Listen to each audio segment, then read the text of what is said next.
Welcome back, ladies and gentlemen, to the Aches, Pains, and Gains podcast. I'm one of your co-hosts, Thomas. Danny, what's your job here today? Dude, I'm also a co-host. That's crazy. Imagine. Yep. We're back. The dynamic duo is back. Just the two of us today for a classic Aches, Pains, and Gains episode. Today, we're going to be talking about running and coaching a powerlifting competition.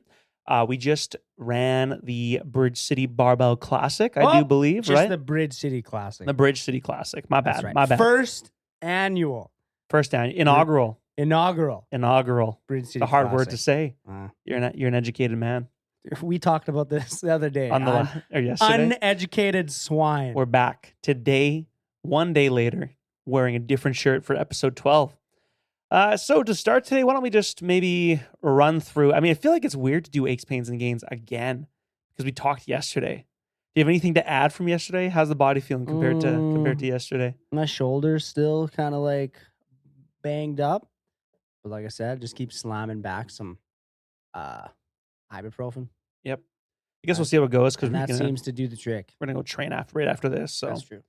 Yeah, I mean, fair enough. What about gym jams, Danny? What are you listening to these days in the gym? Oh no, A little bit of country, dude. I have been absolutely like loving. There's this newer country artist his name is Zach Top, and he not ZZ Top. No, but Zach Top. Zach Top, and he seems to really stay like true to that like old. What's that? We got fan mail. Oh, did that text come in? It did. Yeah, that's hype. That went to your phone. It's through email, but yeah, that's hype. Yeah. Anyway, nice. Continue. Sorry. Zach Top. Zach Top. Okay, yeah. So he's like he's a newer artist, but he's like stays true to that like that 90s, early 2000s era music. Yeah. And I think maybe I like him so much because it's like almost nostalgic listening to him and his songs. But man, I've been absolutely loving everything that he puts out. It's so good. Yeah. That's been your go-to lately? That has been the gym? My go-to in the gym. Nice, man. Yeah. What have I been listening to lately? Honestly, I've been kind of chilling out a little bit. I've been listening to going through the audiobooks for the Lord of the Rings trilogy. That's wild. And so I'm on the Two Towers right now. So I've been listening to that during gym time. I'm not really going for anything crazy heavy right now. So for the most part, I'm just chillaxing, trying to just move the weight, do the thing, I was going through a lot with school and stuff lately. So that level of psychological arousal, it just didn't really interest me at all, in the gym. Yeah. So I've just kind of been listening to podcasts and a little bit of the Lord of the Rings books here and there. I'm at the part where they're near Osgiliath and they meet Faramir. Hell yeah. And they run into the Oliphant and stuff. Yeah. And there's the big battle with the Easterlings or whatever. Yeah. Fuck, I love that part of the book. It's so good. I also just loved elephants as a kid. So the Oliphants were the coolest thing to me. These gigantic war mammoths. You know I find what I mean? it wild that why don't they just call them elephants? Why? It's because it's Lord of the Rings, man. Wow, what are the horses called? They're called horses. Yeah, Steeds. but fucking just call it an elephant. You know what I mean? But it's not an elephant. It's an ancient elephant is the idea. Well, because Tolkien's vision was this is the same Earth as Lord of the Rings, but this is Lord of the Rings was a long, long time ago. We're canon. Yeah, I think we are canon. Technically, let's go. Anyway, this episode is not about Tolkien, but man, I could do a whole podcast on Tolkien's works because I could just start another podcast. I don't think I could sit and listen. No, I love Lord of the Rings, the movies. I don't know if I could sit and listen to the books. Man, listening to the books is good, dude. Because Andy Serkis narrates them, and the Gollum actor, So that's pretty good. Yeah, dude. And so when we got to the part in the Two Towers where Gollum has his first speaking lines with Frodo and Sam. Yeah. Andy Serkis immediately just resumes the character No and way. even adds in all the little nuance. You know how he does this guttural throat thing with Gollum? I'm not gonna do it. I'm not gonna do a Smeagol impression on here, but anyway, yeah. So I've been listening to a bit of that. I've also been listening to some SoundCloud summer mixes that are kind of upbeat, happy and fun kind of thing. Sure. Not trying to go to the dark places, you know what I mean, to lift and stuff. Sure. Just kind of keeping it light, keeping it fresh, keeping I should airy. also mention training is just starting again to like ramp up. Nice. So like if I'm doing like heavier set, yeah, I'll switch to like Motley Crue. hell yeah. Yeah, Motley bro. Crue. That's sick. I'll mention a story about Motley Crue once we get into the podcast, but Sure, yeah. yeah, it's usually something harder, Nice. faster, Yeah. not slow Yeah. twang, That's some twang. sad shit going on. Yeah. No. Should have been a cowboy. Dude, R.I.P. Toby Keith, Yeah. man. It's a good song. Dude. Anyway, let's get into today's episode of the process of handling and handling and coaching. And that's the same thing. My bad. Handling/coaching and running a meet or directing a meet. Yep. This is your third meet that you've helped direct, correct? Yeah, so me and Russell, for those of you who don't know Russell Agnew, he's also a prominent figure in the powerlifting community in Saskatchewan. And he also trains out of Rise Strength Labs. And, you know, we've been friends for a very long time. And he, way back when Rise got into their new space, their new gym location, I knew I was talking to him and I wanted to come up with a way that we could run like a Bridge City Barbell themed meet, the Bridge City Classic. So I had that in my mind from jump when they got into that new space.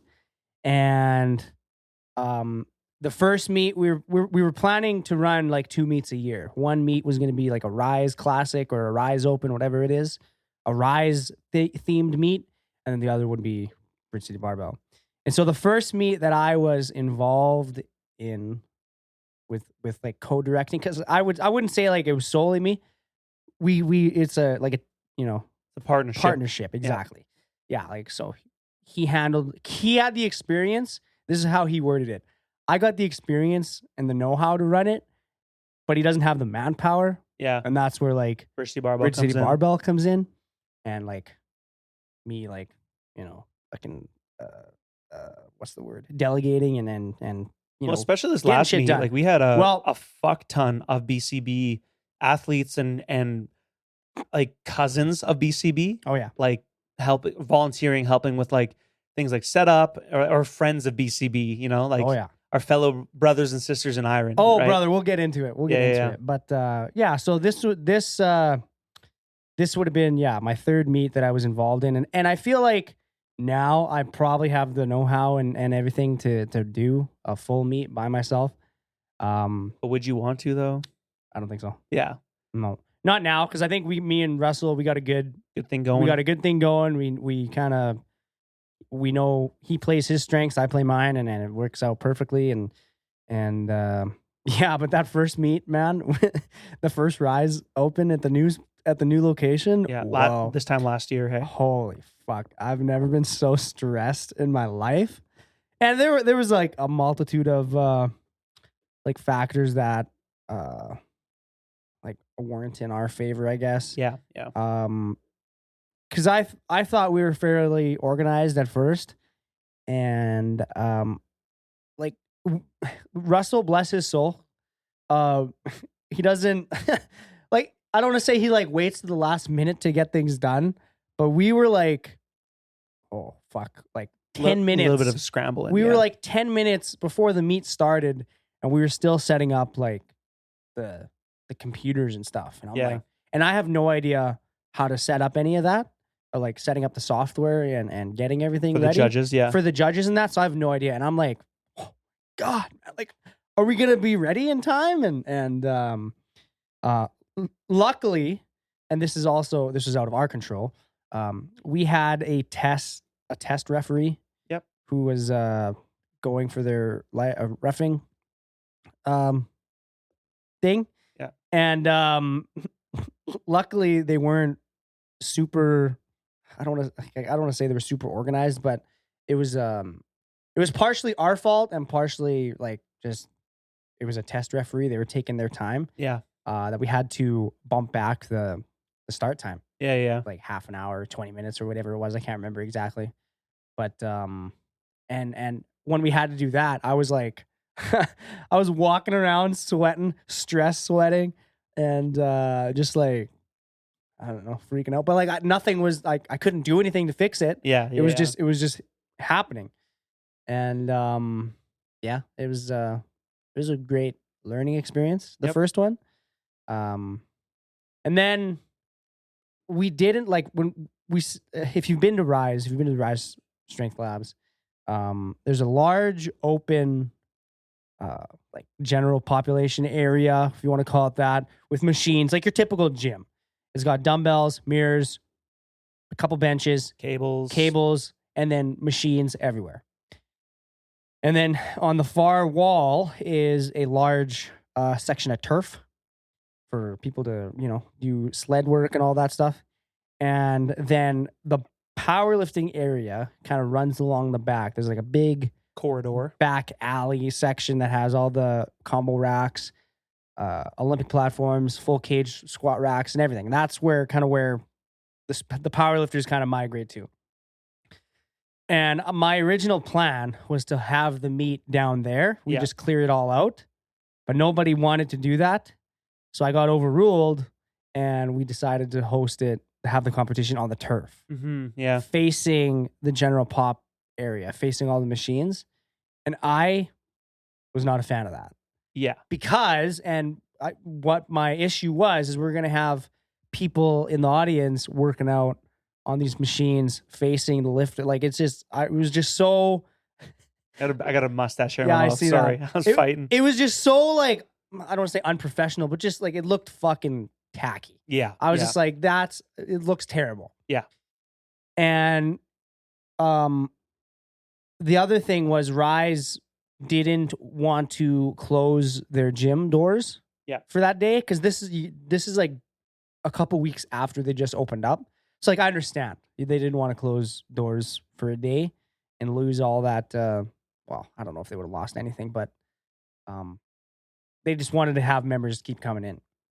But they mentioned that they could have had people going upstairs because there's an upper mezzanine to where the people could lift and they'd be out of the way and it wouldn't be an issue. But they didn't. I don't think they like advertised that enough or mentioned it enough, because they told us we'll steer people to go upstairs, but we still had fucking people hitting chest in the middle of the fucking audience. Yeah, that was kind of interesting. And like I was so annoyed. I was like, you really gotta fucking hit your 3 sets of 10 with 45-pound plates. Like, who gives a fuck, man? Just do push-ups somewhere else. Do push-ups. Like, I was so mad.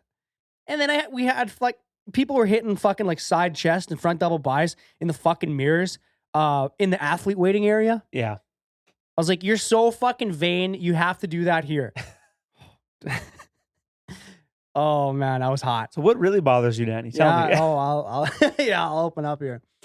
So that was but like after the first session, after the first flights, we kind of got our groove and everything was good, and the rest of the meet kind of went off without a hitch. Like this year or last year? No, last year, the Last first year, one. yeah. The last one, yeah. The first one, sorry. And I think I learned a lot of like organizing the flights, because we had 74 lifters that first meet. Yeah. That's a lot. It's a lot. We had more than provincials did. Yeah. So and we only had one day and one platform. Yeah. So that's a lot to shuffle through. You had 3 sessions to do that, right? Well, so Russell, we were talking and I organized the sessions to have 2 sessions, 3 flights each. So flight A, flight B, flight C. Yeah. And that really dragged things out.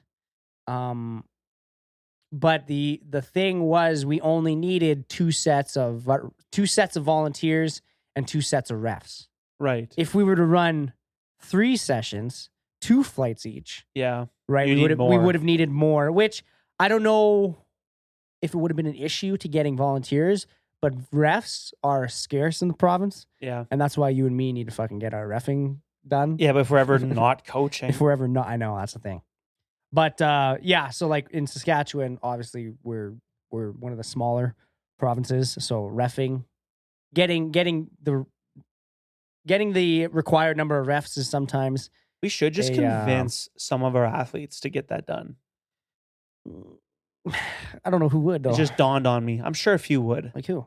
I mean, a lot of them volunteer their time anyway for free for powerlifting meets. So I feel like a few of them would get their reffing certification, get paid a little bit to be at a meet all day. They're doing it anyway for nothing. So I feel like that's an easy sell. I don't know. And then you get like a more in-depth look at the rule book or whatever and like the training. Yeah, you would definitely, I think it would definitely like carry over. Yeah, it complements you as an athlete. Like, and then you have like, you have more experience judging depth and in press calls and stuff like that, right? Yeah. So, you got that like, not the, like the more legitimacy if so people need help in the gym too, that kind of thing. I don't know. Yeah. Just a thought. Yeah. No, you're not wrong. Anyway, sorry, continue. Didn't and interrupt. I do recall both sessions both sessions both had test referees. Yeah, so it slows things down a little bit sometimes. So yeah, like, and I think that's why weigh-ins kind of like were dragged on for so long. They gotta learn the process, and it's the first time they've ever like organized people like that, and they really take their time to like make sure everything is marked off and documented right in the weigh-in process. So no, like I'm not trying to like smear the referees that tested. That's just what happened. I'm sure that's gonna happen to us when we do it. That's gonna happen, exactly. Well, I feel like I can lead. Shut up, bro. With an iron fist here. You know that one meme where it's like the TSA agent? Yeah. Yeah, you know what I'm talking about. Yeah.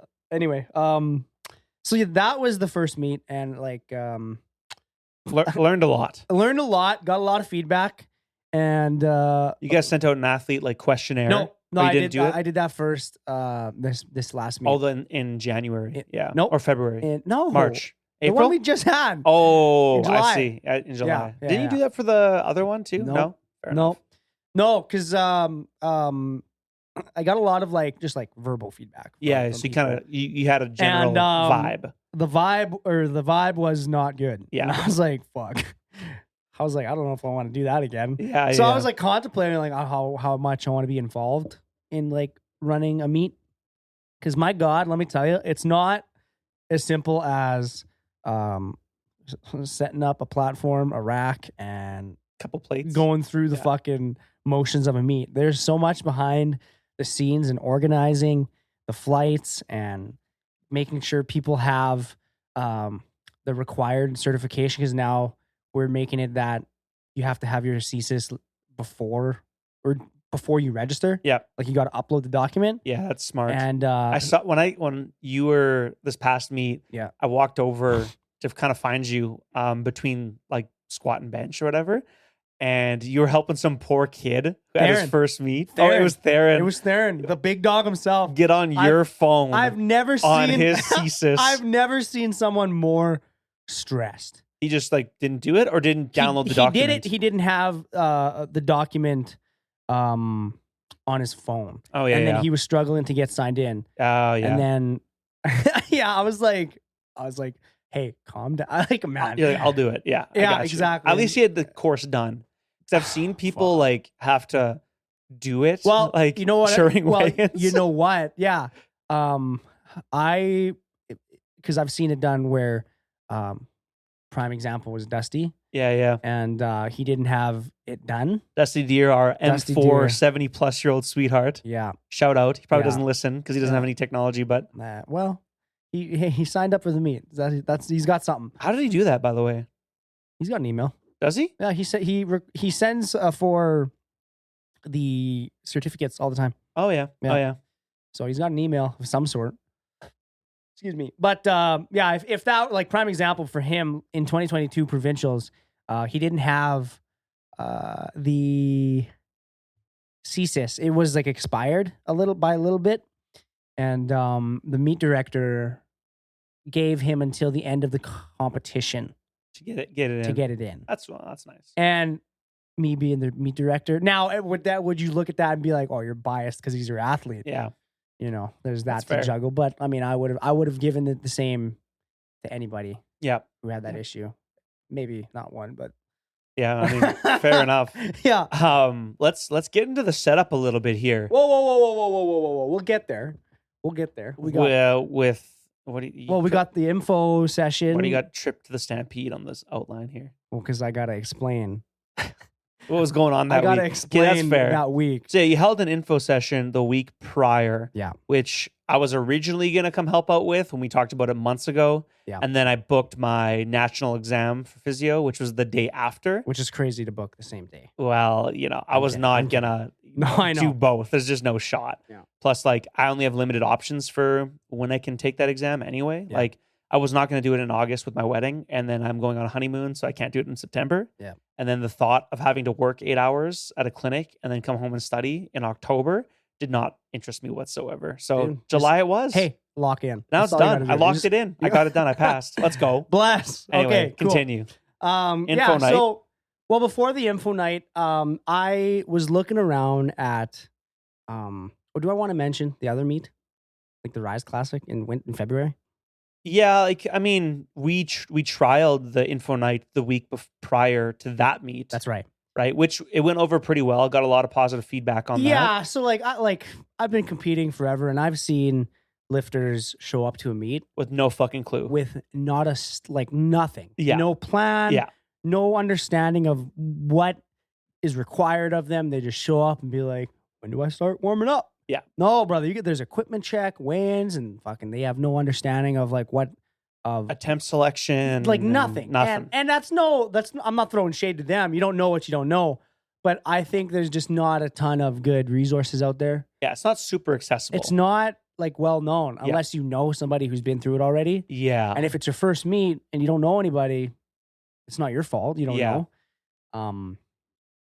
So we had this idea I was like, okay, I want to make sure that lifters are prepared before this meet, so we don't have any of that. And we're talking about this meet in February, just this February, the Rise Winter Classic, where we only had 16 lifters. It was a very chill, very small, chill beginner meet. Yeah, and that it was good because that was kind of what we were hoping for, and that's exactly what we got. It also takes the load off for like future like nearby meets as well. Yep. So it makes like subsequent meets like typically a little bit smaller, which makes managing meets in general more manageable, right? Yeah, you know exactly. what I mean?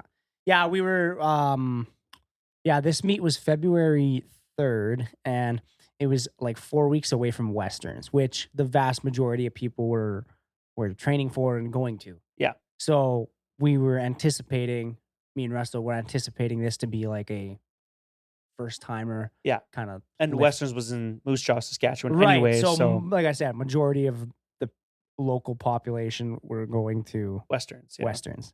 And so we wanted to put together just like a little info session to kind of just walk through what the day is going to be like and explain what's required of you, what equipment check's going to be like, what you're going to need during weigh-ins, et cetera, right? Just the basics that you're going to go through that day. And I think we did pretty good. We had like, how many people did we have there that session? It was like 14. It was a lot. It was a lot of people. Double digits for sure. Double digits for sure, yeah. And I even made a document, like a meet day guide to send out, and I sent out to people. And people really apprecited that. And there's a big checklist. You guys should make like an SPA one, like an official. You're fucking right. We should. You put, and then put the branding on it, and then put it on the website and stuff. Because it is difficult to find information on this whole process. And speaking of which, folks, if you're listening and you're going, I have no fucking clue what these guys are talking about. We actually have an episode, a 2-parter on this, a couple episodes back. I think it was called like Cheers, Tears, and Changing Gears or something like that. Right? I think I called it something like that. I think so too. It's a 2-parter where we kind of explain the whole meet day flow over the course of like 3 hours. So that's right. Go pause this and then come back to it after you listen to that one if you want to learn more about what competing is like and what the whole process is like. Because we went through it in arguably painstaking detail based on the number of views we got on that. Was there a lot of views? No. Oh, really? Yeah. I think it's one of our lowest ones. But no shit. Yeah, it's just a lot. It's pretty dry. I don't really know what our niche is yet. I think we're still settling in. So Yeah, I think like some more general lifters do listen to this. You're not necessarily Yeah. powerlifters as well, but Yeah. anyway, continue there, Um, good sir. Yeah, so we got really good. That's a really good idea, though. I'm gonna bring that up Yeah, do it. to the SBA executive because I'm a member of that. But yeah, I'll bring that up. That's a good idea. But yeah, I got a lot of good feedback from that info night. People felt prepared Mhm. and they had a good meet. Probably ran a lot smoother too. I think so. Yeah, just because like Yeah. people aren't fielding like beginner-esque questions as much too. Yeah, 100%. People came a little more prepared, so like everything flows a lot more smoothly. Yeah. Right. Yeah. And then yeah, that brings us to the next meet Mm-hmm. that we've done, which was 2 weeks ago. it was like 2 weeks ago. Yeah. 2 weeks ago. Yeah. July 13th. 13th. Yeah. Yeah. 13th, 14th. Yeah. Yeah. 12th and 13th, sorry. So yeah, that brings us to this meet now. And me and Russell, like we're thinking long term here. Yeah. We're thinking big. And our plan is to eventually make this meet, the Bridge City Classic, a like an invitational. Cash prize, big cash prize. Invite like top lifters. I think next year we're gonna invite top lifters across like Western Canada. Yep. Branch out small. And then the next year, Canada wide. Yeah. And then the year after that, we may even stretch into like the States. Yep. And invite people there. That'd be cool. Very cool. I think it'll be great. There's not a lot of opportunities to compete for cash prizes. Well, not in Canada. In Canada, it's scarce, and in the States, because there's professional powerlifting in the States. well, they got the pro series, but I don't know how it works. and then most of the paid meets I think are untested feds too, right? yeah, like the USAPL, Yeah, which is a tested, Which- technically tested fed. which is We're the not going to form- get into it's it. fucked. Yeah, we're not going to get into it. But yeah, anyway, so we host this meet a few weeks ago, and you're setting up, you're handling all the sponsorship, like acquiring sponsors. Okay, right? yeah. So I was looking at other social media pages on like what do these meet pages like post like, and the majority was like it was just like sponsorships and stuff. Yeah. Which I mean, rightfully so. I mean, you gotta showcase your sponsors and that, or highlight your sponsors. And so I was like, okay, noted. What else? And I wasn't seeing a lot. I was seeing like some, like they would post the flight sessions and the like some like pertinent information, like address and stuff. But beyond that, it was pretty like boring.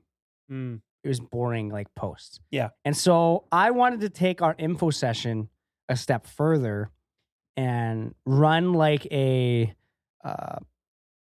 what did I call it? It was like Powerlifting 101, like a power educational Yeah, series. you did a bunch of like educational That's right. posts and That's right. stuff. Yeah. Yeah. And so it just for those who, might not make it to the info session, you can look They have back on other these. resources. Exactly. If yeah. you think about it too, it probably adds more value for the sponsors because people aren't just following the account for random posts about sponsors that they don't really know. It's actually like they're sticking around for maybe the content that you're providing and the value you're providing. And that's exactly why Right? Yeah, I yeah. would Big intersperse. brain. That's Big why brain I over there. interspersed. That's why I interspersed. I would do I had like a schedule, Yeah. and I would post like an educational post, and then a sponsor. Yeah. And then meet information, and then an educational post, a sponsor, and a meet information. So that would make people come back and be like, oh, there's a new sponsor, new educational, whatever. So I was trying to direct traffic to the page, and it worked out pretty well. What do you call it? What do you call it when interaction? No, that's not it. Engagement. The post engagement for like everything was quite high. Yeah. It was good. So because I was able to like track that and look at that. But yeah, so these educational posts, well, basically, I was trying to get more in depth. Like there's one where it's equipment check. Yeah, sorry, it was equipment check. The weigh-in process, what's required of you, and then breaking down the squats, the bench, the deadlift, and like what are the commands. I would show some examples of that, And then like common mistakes, like Mhm. like up and down or taking a step or missing a command or whatever. Just showing people these are what are going to cause you to miss a lift. Avoid it. Yeah. And I got a lot of good feedback from that as well. People really enjoyed that, and I think I really enjoyed putting it together. So it was good. So I think having a strong social media presence for the meet created a lot of I don't want to say hype, you could say, or just awareness of the meet. So I think that brought some people in as well. But then it provided value to the sponsors. Mhm. So you mentioned I was like taking over or taking like spearheading sponsorship for the meet. So I've never done anything like this before. So I used Russell's template sponsor package. Yeah, it's like a tiered sponsor template. That's right. So you got your you have gold, silver, level, bronze. exactly. Yeah.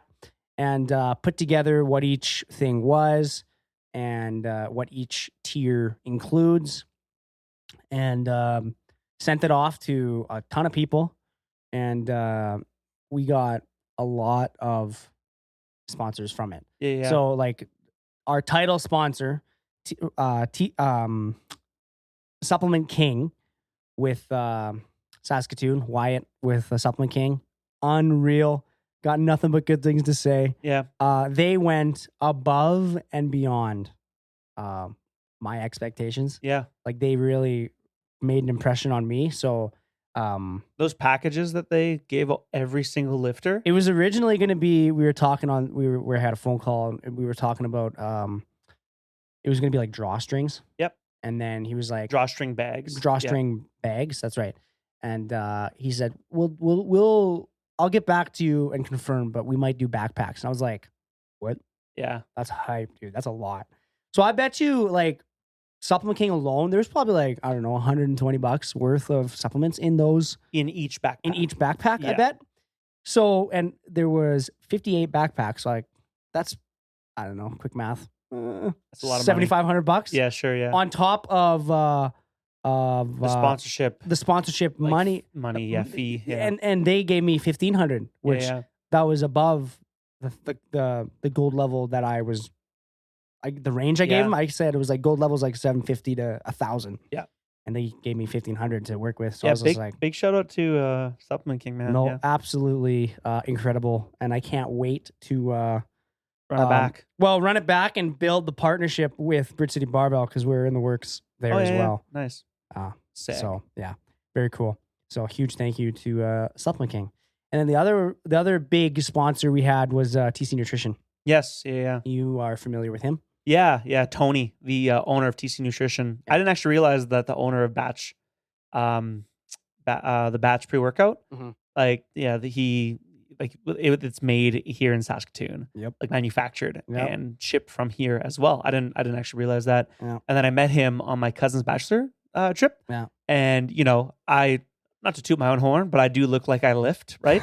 And he asked sometimes. He's like, you work out at Rise, right? And or whatever. And I was like, yeah. I was like, yeah, Brandon and Jarek, and we're chit-chatting or whatever. And he's like, yeah, like I am the owner of TC Nutrition. I was like, oh, what the fuck, dude? Yeah. No way. Yeah. Not that like a lot of us can really take his supplements and stuff because I don't think it has the informed choice label. Not that I believe he has shady manufacturing practices. It's just like, we've all been brainwashed to believe that label is a safety blanket. And honestly, I don't take supplements that don't have that on it still. Yeah. But I've heard really good things from everyone that's ever tried any of those products. So shout out to Tony and TC Nutrition and honestly my cousin Tanner too for kind of help. Well, it was spearhead that too. Yeah, it was. I was talking with Tanner. Yeah, for most of the like interactions that we had, and then running into him at your bachelor party was really fun. You're like, yeah, no, we've been emailing, and he goes, "What? Oh, you're Danny?" I was like, "Yeah, dude, you're that Danny." Yeah. So it was really good. So they sent us a lot of money too, and he sent a personalized sponsorship video. Yes. Which I thought was fucking phenomenal. Like he did awesome. there. I was so pumped when Yeah. I watched it. The video was sick. It was good, man. It was high quality and Yeah, my cousin's like a videographer Yep. and does marketing and stuff for companies. His company's called True Touch Media, I think. I think Yeah, it's still called that's that. what it is. Yeah. So yeah, if people need like video shit done, my cousin's pretty good. Check him out, man. Well, and the other thing was I was planning to have just like Deshaun with Desired Athletics to be the event photographer. Yeah. But I didn't realize until like a couple days before Tanner was sending a videographer. Yeah. So I'm very excited to see what kind of video that guy gets. Yeah. Or what he has or what he took. Yeah, Tanner had a wedding, so he couldn't like he was right. shooting a wedding. Yeah, that's right. So it's hard to pass up those opportunities. So he got like a second shooter. And stuff, so well, careful what you say. It's like it's in these times, bro. Yeah. A second shooter. That's fucked. No, a second photographer. But it was awesome. You know, we got tons of good feedback there with them. But who else? Oh, Nick with Stratus Steel Erectors. He was also a gold level sponsor. Yeah. Really appreciate him, and we put his money that he donated to good work, and that went towards the banner. Yeah. And getting all that ready. So and he said Nick Wall is one of my athletes. So and he also is the owner of Stratus Steel Erectors. So like huge. Is that do they compete with the company Dean works for, like Norseman? I don't know. Yeah, I don't think so, because like they do. I think it's different structures. Okay, yeah, like fair. Norseman structures. They do like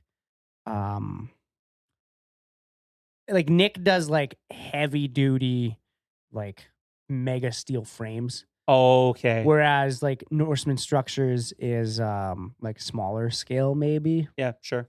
I could be talking out of my ass. I don't actually know. Dean will correct us. He listens. Oh, he'll correct us for sure. Yeah. Anyway, yeah. Yeah. Anyway, so yeah, that shout out. Nick has never like done a sponsorship like this before, so he said it was awesome to see his like logo up on the banner and stuff. Associated with powerlifting. With powerlifting, exactly, and his logo was on the back of the shirt as well. So he said he loved it. It was awesome. No, Hell yeah. I'm hoping I'm hoping we run it back again, and that was awesome. And then of course Bridge City Barbell we sponsored as well. Yeah. Shout out, baby. BridgeCityBarbell.com for all your coaching needs. Hey, yeah, we donated. What did we donate? Those 2 competition plate dish racks. For the those are nice. Yeah, they're fucking sweet. Yeah, like for spotting and loading. And the nice thing is they're on nice heavy duty casters. Yep. And you can just wheel it to wherever like you think is the most efficient position to set up the plates, right? And it can move just like that. Yeah, but instead of like having to take every single plate off that's right. a weight tree, yep. and then move it and then re-add all the plates, which is a nightmare, you know, if you have to do something like that. Yep. Yeah, so we donated that, and I think it gave the meat, like it just looked better. Yeah, I thought the overall look was very clean and professional. Yeah, you guys had the truss rods and the curtains all set up too, which like isolates things and keeps the focus on a certain point. That's right. Right, which is I think important as well, because I've been to meets where that stuff really wasn't in place, and it's not that it's a big deal, but like I think it does make a difference, like the small stuff like that. Yeah, for sure. Especially when you do have an audience, and most of the time the audience isn't familiar with the sport in the first place. Yeah. Even like you have a lot of people just lifting in the background at Rise that would stop and like just watch the lifts and stuff too. Yeah, exactly. Which I know like it's weird that they're there at the same time, but I also think it might introduce people to the sport in a new way. So right. So getting into like the layout and setup, the setup stuff. And the setup, my plan this year was to run it down the barbell alley. The barbell alley powerlifting area. And it's big enough that we were able to fit everything like width-wise, but length-wise, I think we set up just a bit too short. Because the number one complaint was the warm-up room was tight. Yeah. And walking back there in like the men's session, I definitely thought, I was like, oh fuck. Like it's tight back here. But we gotta make it work. You should next year too, maybe you should pick up a couple of those Baltic jacks as well. and just toss them back there. Oh yeah. Yeah, that'd come in handy because like it's fine sharing the metal jacks that we did have and stuff. But yeah, a couple Baltics I think would go a long way. Yeah. Because one jack has to be on the meat platform, That's right. obviously. So Yeah, definitely. We'll get into the plans for next year, but we have a section here for reflections. we're already thinking big. But did I miss any sponsors? Adrian Cochet Physio. yeah. Fuck, that's a big one too. Yeah, he sponsored. He sponsored by donating his services that day. Yep. To all athletes and any athlete who was needing a tune-up or whatever. Yep. And Adrian, for those of you who don't know, he recently started up his own physiotherapy business. Yes, he's a previous guest on this podcast. That's right. He was previously with Mackie Physio, but decided to spread his wings and take on his own business. Yep. And he is doing extremely well at Rise. Yeah. Strength Labs. So huge shout out to Adrian Cochet. Physiotherapy. The glue that holds us together. ACP. Yeah, ACP. Yeah. Oh, that's hype. I didn't realize that. Is there anyone else? Are we missing? I can't remember. I don't know. You made the banner. Yeah, I know. I'm just quickly. Phil, I got to think here for a second. So the week of the meet, questionable decision all around. Oh, yeah. I think we got all the sponsors. Danny goes to the Stampede in the Calgary Stampede. Okay. Yes. Now, I'm like it's no secret that I'm a 7-hour drive. Hold on. It's no secret that I'm like a huge country fan. Yeah. And it is like a sin that I haven't been there before.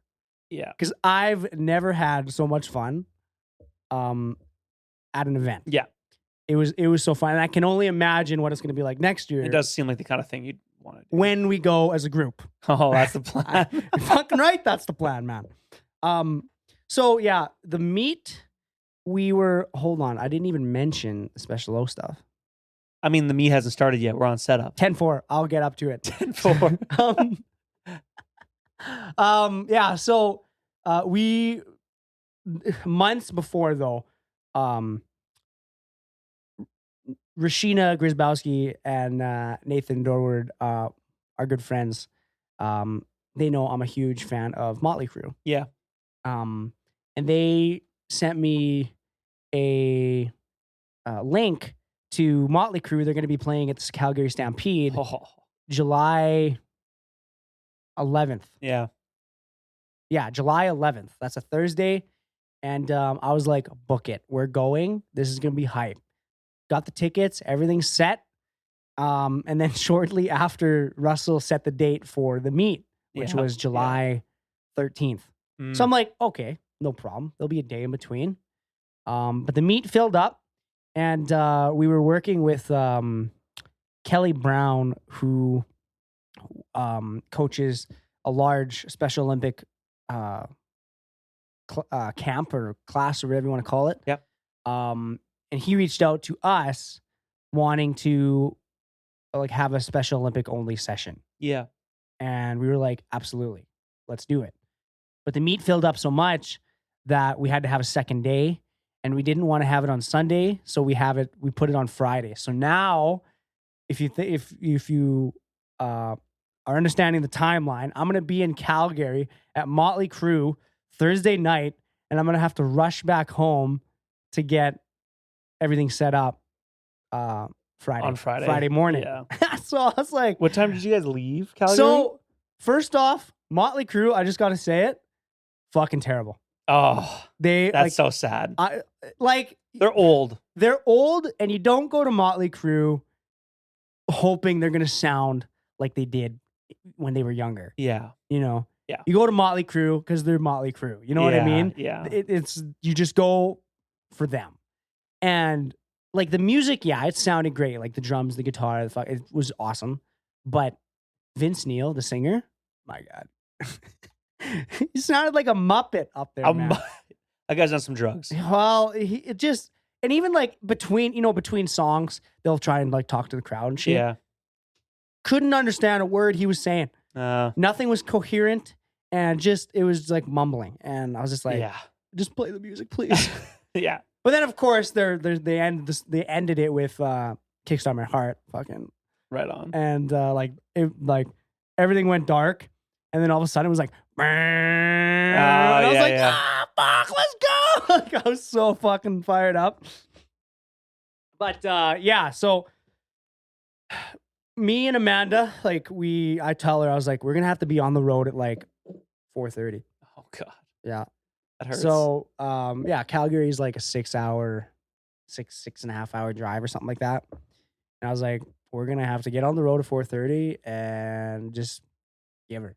So like, we didn't get back to the hotel until like 12:30, 1 o'clock. So like, I was running on like 3 hours of sleep.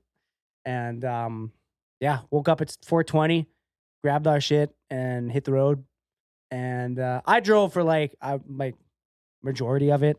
I think I got like an hour's sleep coming into Saskatoon. And then I got into town at like, I think it was like 10:30. Mm-hmm. And went straight home, grabbed all the banner, grabbed all the shirts, grabbed everything, and made our way to gym. Yeah. And then I love this part. I was organizing volunteers to kind of show up at 12 Mm-hmm. To help set up and to take down the gym, move it out, and set up the competition. And I remember getting to the gym, standing in the back room area, and it was me and Nick were standing there. And I remember I was like, I feel overwhelmed. Yeah. Like in my head, I was like, I am overwhelmed right now and I'm tired. Yeah. Yeah. And I was like, we got to get this set up by 3:30 because that's when the Special Olympic athletes are arriving. I was like, we got to fucking boogie. And I was like, well, just start taking things apart. And that's what we did. And it eventually people started showing up and setup went, quite smoothly. Yeah. And then once we put together the curtains and hung the banner, I was like, hell yeah, it's coming together. It's all coming together. It's all coming together. It looks so good. Yeah. So, it couldn't have turned out better. The setup was great. And, when did you show up? I showed up to volunteer for the Special O session. That's right. Like just prior to, because I was at the lake almost all week after writing my exam, just chillaxing in the plus 35 degree heat up there, Celsius. Yeah. And we use the correct units in this on this podcast. Wild. Kilos and Celsius. Yeah. But yeah, so I came down or back to Saskatoon and virtually just came right to the meet. Yeah. Just sweaty and gross and everything. And the gym was not cool by any means, but just the nature of it being plus 35 in Saskatchewan right now. And, things were hot and humid and muggy. And then, I spotted and loaded for the Special O meet, which was, or the Special session. O session on Friday, which was an awesome experience. Yeah, dude. There's like 14, right? Athletes? 15 Special O athletes. Like, I've never been a part of something like more wholesome. That was wholesome. And just so like beautiful to watch. It was so awesome too. Like, they're getting all fired up and like they're having a good time. Kelly Brown, their coach, came to that info session that we had. Yeah. And we were talking like specifics of the meet. And like he was mentioning that like some of their athletes have like sensory issues and our goal is to kind of like maybe keep it low stim. So like not blasting music. The announcer's not going to be on the microphone. We're going to, maybe do jazz hands instead of clapping for athletes. Like, just try and keep it low stim for them. Some kids were going to have ear DeWalt construction ear noise muffs. blocking headphones. Some kids had sunglasses, but it was so wholesome. I can't get over how like awesome it was to be a part of. Yeah. I don't think it's been done before. There's been Special Olympic athletes in other competitions in Saskatchewan, at least. I don't know if it's been done before. But they like there's few and far between, and they just get thrown in with the regular lifting session. Which isn't always like conducive for certain athletes that do have like sensory regulation issues, right? Yeah. So it's like that, like being mixed in with the loud music, the loud noises, Yeah. the crowd, the announcer, like it's probably like too much sometimes for them to be able to join in, right? And, you know, some athletes might be able to handle it and some athletes might not be able to handle it. And it's just, I think what we did this meet was great because we curtained off the back section and we had just enough seating for the parents. Yeah. And there was actually more parents that showed up than I thought. Well, a lot of additional family, and stuff. Yeah, were there. like when me and Kelly were talking, we were talking about like keeping it low stim, and we figured there'll only be like a handful of parents showing up. Yeah. No, I'm pretty sure like every athlete had two of their both parents there or whoever. Or more. Or more, yeah. So I looked in the crowd. I bet you there was like 35, 40 people in that crowd alone. Yeah. And I was like, that's quite a bit. Because I remember it was you, me, and Tim were standing on the platform, and I looked out. I was like, "That's a lot of people."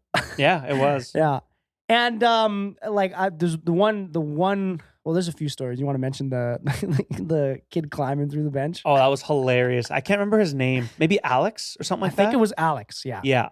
He was like, he walked out there. And they probably don't train on competition like style. The majority of them come from like a weightlifting background. Yeah, so maybe not a lot of benching and that kind of stuff. Yeah. And so he starts to climb out of the bench to bench press, and he climbs in like the wrong direction. So essentially putting his legs toward the referee, whereas usually your head goes toward the referee and your legs go toward like the background or whatever. And his coach Kelly's out there, and he's like, other way, and he looks at his coach. He's like, well, how am I supposed to know that? Yeah, man. It was so funny, dude. Yeah, it was so good. Yeah. I mean, so funny. No, it was great. Man, trying to do math though on the youth bar, that was a nightmare. Oh, all of us, the refs are getting involved. Like, everyone's helping each other do the math because like. It was all good if you had like 75 kilos on, and then you had to put 77 and a half on because you used to add the little plates on top. That gives you 7 and a half. Yeah. But if you have to go up and you have to change the order of plates because you can't just keep stacking 1.25s. Yeah. It was like everyone's brains just short circuited. Yeah. So like for those you don't know, like a regular 20 kilo competition bar. A regular competition uses a 20 kilo bar. Yeah. For youth, they can use a 10 or 15 kilo bar. Yeah. And everyone was using the 10 kilo bar. So I'm not used to doing math with a 10 kilo bar. And I'm like sitting there absolutely just geeking out, trying to figure out. Because what did we have? It went from 75 to 77. And I was sitting, or something like that. Yeah. And I mean, all you got to do is add 2 kilos. But I'm sitting there looking at the weight, and I'm like, well, the tricky thing is too, all those youth lifters, special O youth lifters, everything that they do is technically a record because it hasn't been done before. That's right. So youth lifters can do 0.5 increments regardless. Yeah. So I guess that's true, but they were almost all records too, right? Almost every youth special O got a record. Lift was a record. Was a record because they were setting them. There wasn't something before. And so like the lowest increment you can increase by is 0.5 kilos or 0.25 per side, right? That's right. So like the increment you have to go down to, this is like brings me back to like elementary school doing like change math. You know what I mean? It's like you have $2.72 and like, and then you get this much money. How much money do you have now? Or you spend this much money. How much money do you have now? And like, man, you like lose that skill. Oh, like, dude. You know what I mean? Dude, and you're also like in the hot seat because everyone's looking at you and you're standing there just looking at the screen. And I was the platform manager, so I was like calling out what to load. Yeah. But like I didn't want to be wrong. Yeah, so you just stopped. I remember at one point. Yeah. And then I remember for deadlifts, we had to put on the green weightlifting bumper plates. Yeah, so you're supposed to have like a 10 or a 5 kilo bumper plate. So it's the bar, a full size for a full height, right? Yeah, get the bar off the ground enough. Yeah. And I ran around the gym looking for it, and I was told we have it, but it wasn't there. So we ended up using a 10-pound bumper plate, which I mean is slightly less than 5 kilos. Yes, right? Because it's like 11 or something. I think we put the green bumpers on. Uh-huh. Those are 10. No, Those are 10. They were kilos. 10 pounds. You sure? They were 10 pounds. All right, 100%. Maybe. Yeah. I think you're wrong, but oh well. Look it back. Run it back. All right. I I'll was look there. at the videos. Yeah. So yeah, so like trying to do the math, not with the 20 kilo bar in the first place. Yeah. And those bumpers on, it was just our brains we're so used to like, okay, you know, 20 kilo bar, and then 70 kilos is one red, 120 kilos is two reds, and then all the variations there and in between. You kind of know the patterns, right? Yeah. It's not like you look at the bar and you're not like, you just know the shape and the colors, right? It doesn't necessarily, you don't need to do the math in your head. Yeah. You just need to put the pattern on it, put the pattern in place. Yeah. But then the pattern was disrupted and there's a whole new set of patterns. Yeah. And like our brains could not figure out that algorithm like in the spot, let alone like we're also like moving like plates at the same time, and it's heavy and it's hard work and it's hot. And I was soaked in sweat, like literally just sheening, you know what I mean? Yep. So yeah, it was something, but a lot of fun. Dude, I had a lot of fun. The one lift that I want to mention from the Special O session, and it was hard not to get emotional because it was so awesome to watch. And so, like I mentioned before, we wanted to keep it lower stim. Yep. And the crowd wasn't getting like, they were like, oh yeah, like they were clapping a little bit, but nothing like a regular me, like fucking screaming and shit, you know? Yeah. The last kid deadlifting, who was like 165 kilos, was a grind. Yeah. But a textbook form. Like, it was like probably one of the only like true grinds like during deadlifts. That's right, because most of the lifts, like they're not here to fucking grind stuff out. They're here to just like learn the movement and, you know, put a little bit of weight on the bar. Yeah. Nothing was like really slow and like a true third attempt. You know what I mean? Like a fight. This was a true third attempt grind. Yeah. And it was textbook. There he was was a bit older too as well. He was older, yes. But like zero form breakdown. It was just slow. And as he was pulling and the bar was moving, the crowd got louder and louder. It like ramped up. And louder, yeah. Until to the end of it, he stands up and yells. And like he screamed. And I was like behind him, like back spotting. And the crowd matched him. Like they were just like, like clapping and screaming.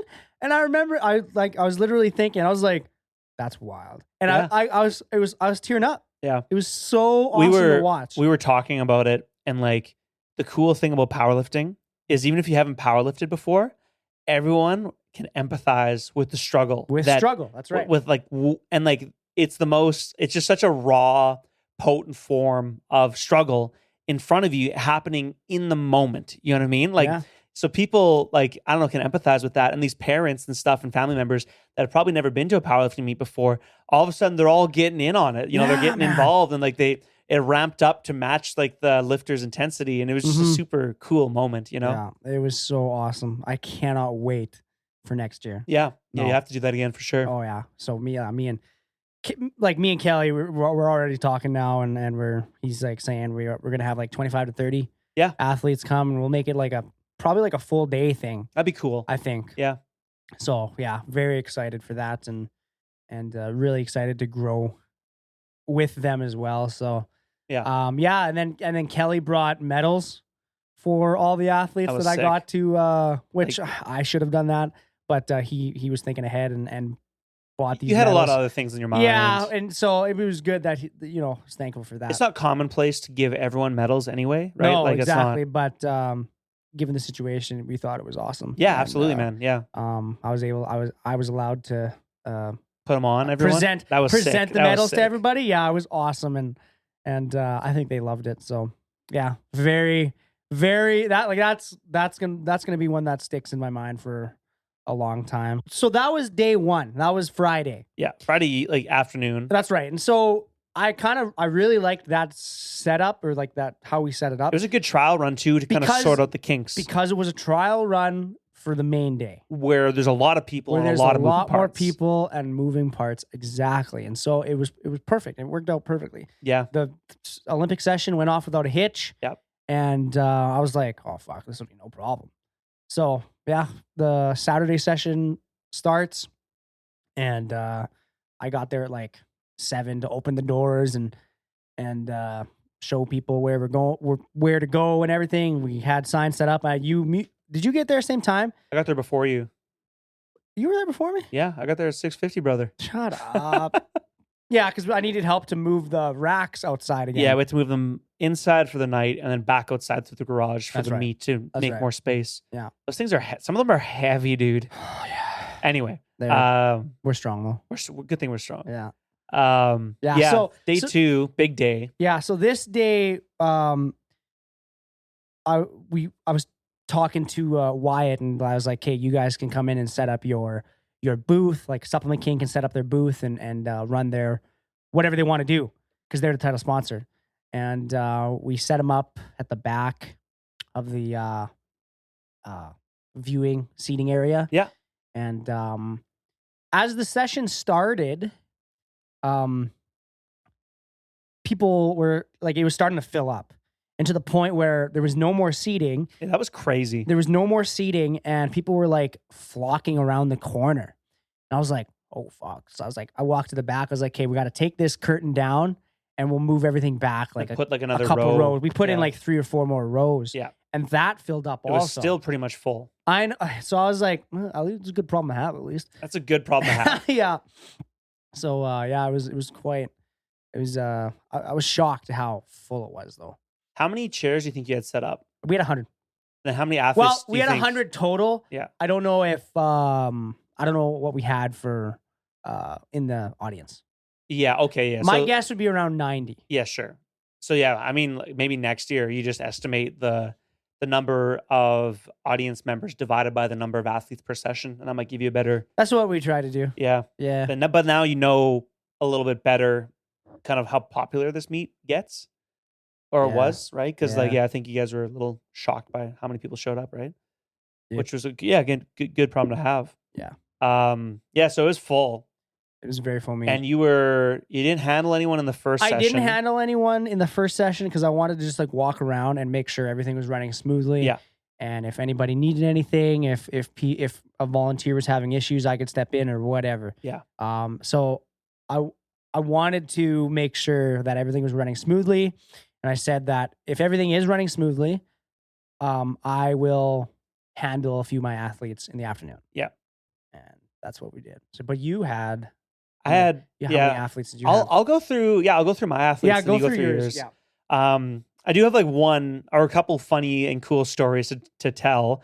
But like, yeah, I'll just give a quick. They're funny, all right, man. They're funny. I'll give a quick shout out to like Trish and Teresa and Matt Todos and Connor. Stephanie and Connor for helping out. He was injured. He couldn't compete at his first meet, but he helped me out quite a bit actually, which was actually like really beneficial because I think all in all, you and I put in 14-hour days, maybe even 15 by the end of it on Saturday, and we were dead. And if I had to load plates for all the fellas in the afternoon, I don't know if I would have been able to make it because my feet were fucked up anyway, and they were sore for days after. It's just all this loaded walking. I still got blisters on my heels. heels. Man, I believe it. Yeah. But yeah, so quick shout out to all of them, and the stray I picked up, Rob Downey, for trusting in me on meet day. I'll get to that. But yeah, so like all in all, I wound up coaching 5 people total and handling them on meet day, and it was a really awesome experience. And at least from my end of things, like everything ran really smoothly. Like it was a great opportunity to show Matt. It was his first meet, kind of like how this all works and everything, and like it was very, almost intuitive for him and stuff. Shout out to Connor also for grabbing his knee sleeves and bringing them for Matt, because Matt's, the SBD ones, how they sometimes like the inner lining tears on them. Yep. That happened to Matt's knee sleeves. I don't know if he had A7 or SBDs, but it tore the inner lining, and yeah, the refs wouldn't let him compete with that, which is fine. But Connor had to like ran and got his, and then Connor also picked up the subway for the volunteers. Yeah. So shout out to Mr. Chumier. And but when it came to first session, in the first flight, I have Trish and Teresa. Yep. And then I have Stephanie competing in the second flight. So I've probably had the largest fuck up I've ever had while meet day handling. And what I did is what I like to do is I have this spreadsheet where I develop people's meet day plans, right?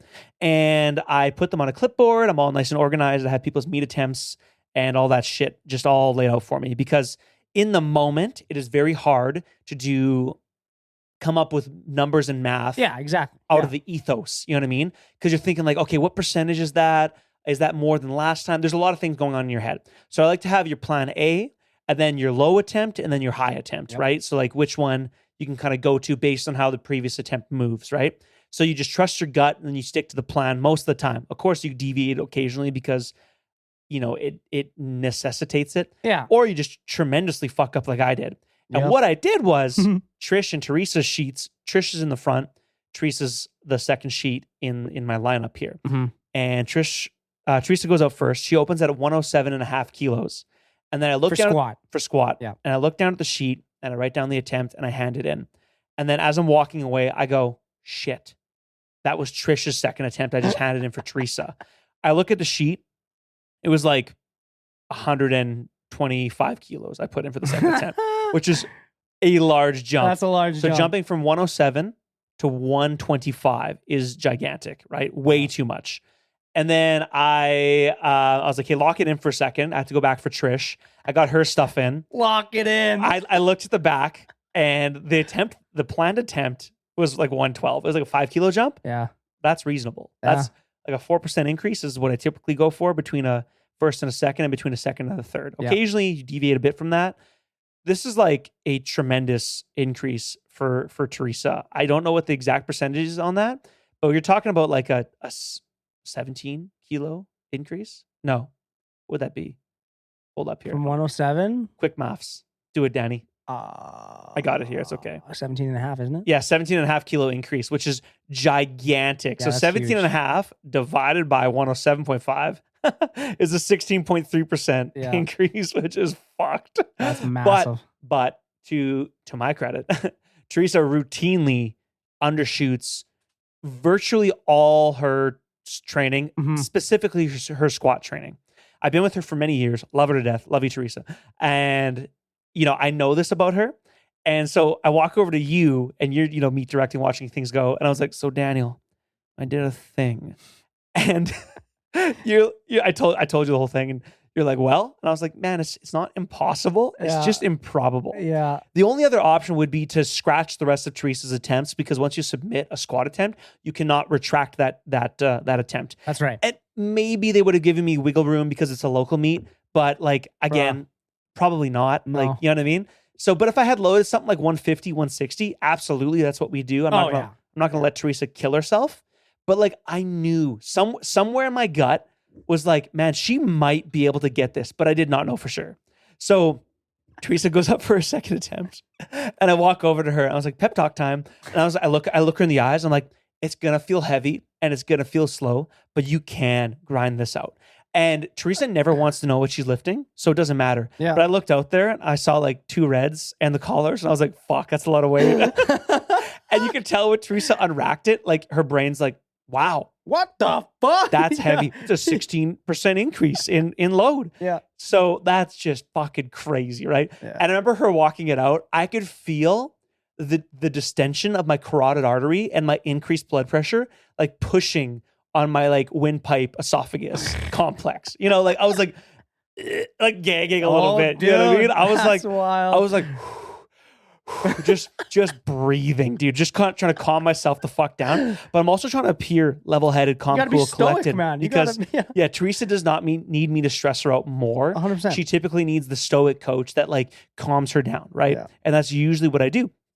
So that's what I was trying to do. And so she goes, gets it at like a reasonable second attempt. It wasn't even that hard. It looked like a good second like attempt. a nice, clean RPE 8.5, 9. Yeah. Like, a bit of a fight, but gets it. Yeah. And I like put my arms up, looked over at Danny. Danny gave me this like the, like the 2-eye emoji. Like that, that look. Yeah. Like the, Yeah. And then she got it with room to spare. I was like, fuck, I guess we're going up. Yeah. I put 127.5. Yeah. She gets it for like a 22.5 kilo meet PR. Yeah. And this time last year, she bombed out of the meet at the same meet. Yeah. And she has had a lot of trauma from that. Yeah. Honestly, though, one of the best things that's ever happened to us as like a coach-athlete relationship. I really think like it was a good slap in the face for her. Yeah. And, she redeemed herself at provincials shortly after, and then at Westerns, and then she got to do it again at the anniversary meet. Yeah. And hit a tremendous PR. Yeah. And I think it's been probably the best mistake I've ever made in my life. But man, that could have gone horribly wrong. Like I was ready to own the mistake, But in the moment, I knew that I couldn't tell her that I fucked up Of course because, yeah, that's stupid. And she never wants to know the load anyway. Yeah. And honestly, had she asked me, I would have said, doesn't matter. You're going to lift it anyway. I wouldn't have said anything. I wouldn't have said anything until after the fact. It would have not been beneficial. Funny enough, though, on the third attempt, walking out, she heard Austin because his voice is like lower and booming through the speaker. Oh yeah. It cut through the noise floor, and Teresa could hear the conversion of like 280 pounds for 281. 281 for 127 and a half kilos. Yeah. And she's like, oh my God, Thomas, is it really that much? I'm like, doesn't fucking matter. Lock it the fuck in. Go I didn't say it exactly like that, but like it's essentially the tone I use. I was like, it doesn't matter. Just go lift it. Just like, sit down, stand up, right? That's it. That's all you got to do. You do this every fucking day. You know what I mean? Like, just go do it. And she got it, man. Like it was crazy. It was incredible to watch. Yeah, and then like Matt Todos got a big deadlift PR. He deadlifted up 524 pounds, That's which a solid is deadlift. really good deadlift. He's got a really funky stance, man. Yeah, it's because he's built. Explain that to me. It's because he's built like Mike Wazowski. So long legs, long femurs, long shins, and long arms. So short torso. He's built like Mike, from Monsters Inc. Yeah, build. It's Oh, funny. shit, I've told him that's this funny. in person. He's like, "Yeah, you're right, man." That's why his deadlift looks so whack. Yeah. But like he's really He's very strong. much like that Brian Shaw deadlift. Yeah, that really yeah. wide, He's just a really wide conventional guy. grip. Yeah. Yeah.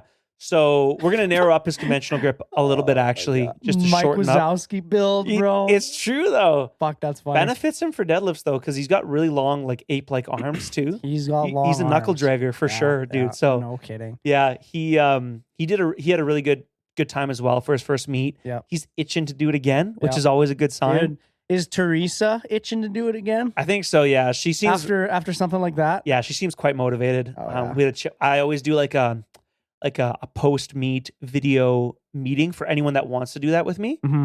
And so yeah, when we're talking and stuff, she seemed like really jazzed about the whole thing.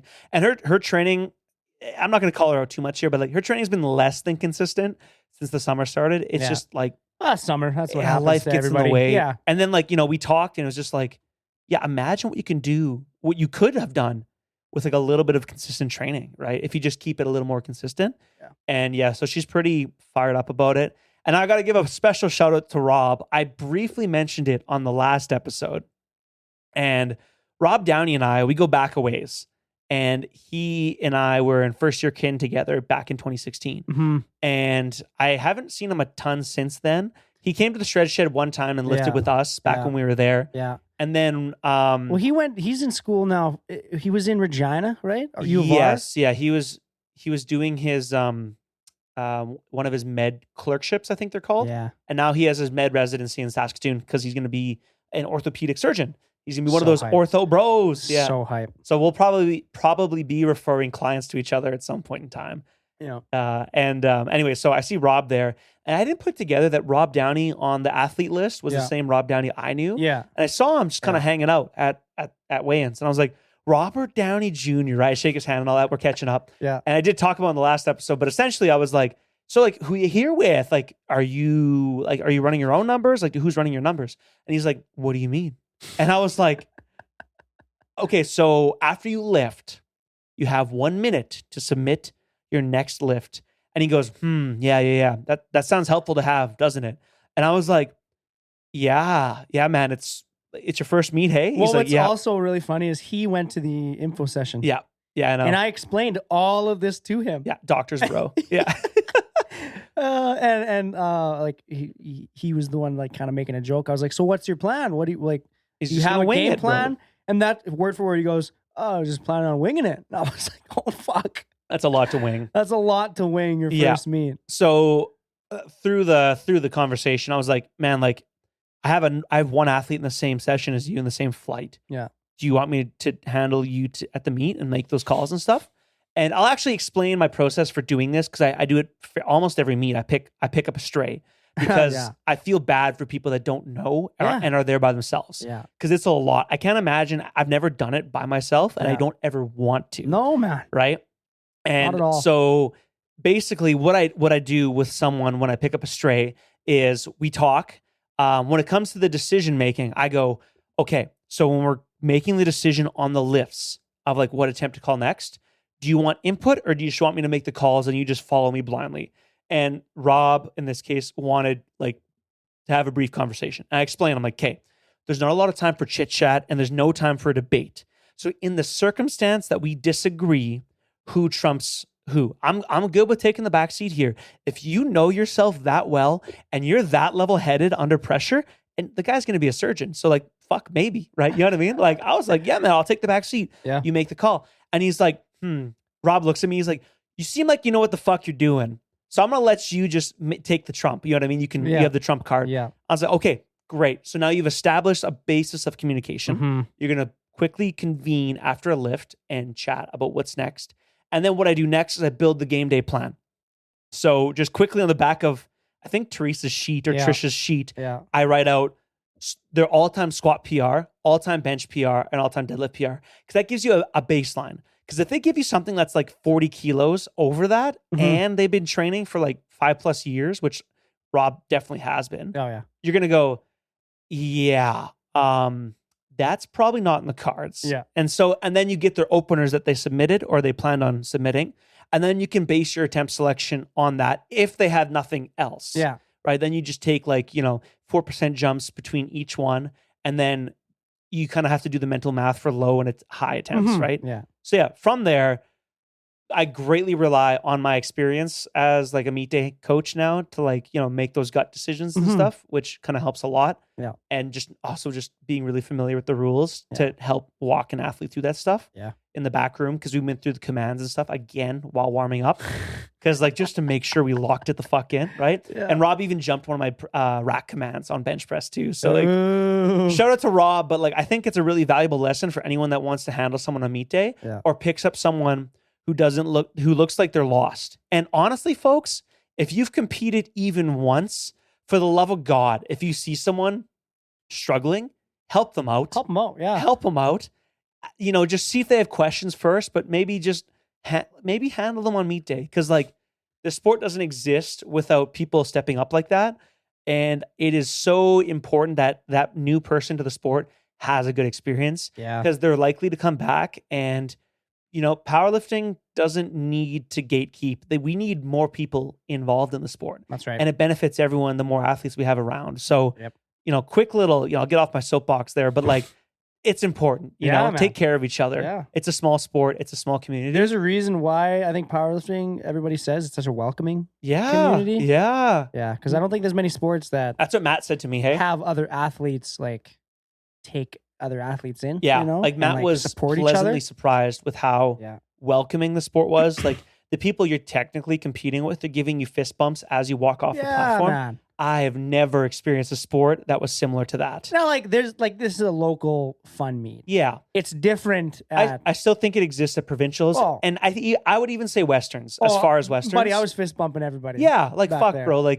You're in such little control over what happens out there in the first place. Exactly. Right? I have no say or control over what you do. You might just be stronger than me that day. Yeah. It happens, man. Maybe you're sick. Maybe, I get sick frequently and I show up on meets and I'm sick. You can't control that shit. So, but everyone's doing the same damn thing. We all got into the sport for the most part for the same reasons. That's right. And it's usually under the guise of or the umbrella of self-betterment. So anyway, shout out to all my athletes and Rob for trusting in me on the day. I had a fuck ton of fun. As exhausting as coaching in 2 sessions is, I had a great time. You know what I mean? And every time I do this, I am so motivated to get back in the gym. It reignites the spark in me. Because I had gone through this burnout phase recently with school, my end of my classroom component of school and the national exam and training taking a back seat and some aches and pains rearing their heads again. I was fuck, I'm just going through the motions when I go to the gym. You know what I mean? I'm just not into it. Did you mention Trisha's lifts?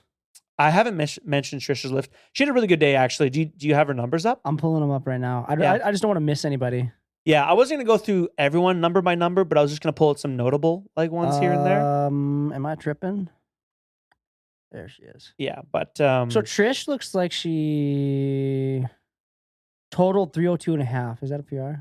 You know? I think that might be a meet PR for her, if I remember correctly. I'd have to look it up. Yeah. I don't have everyone's numbers memorized off the top of my head. That's why I write shit down in spreadsheets.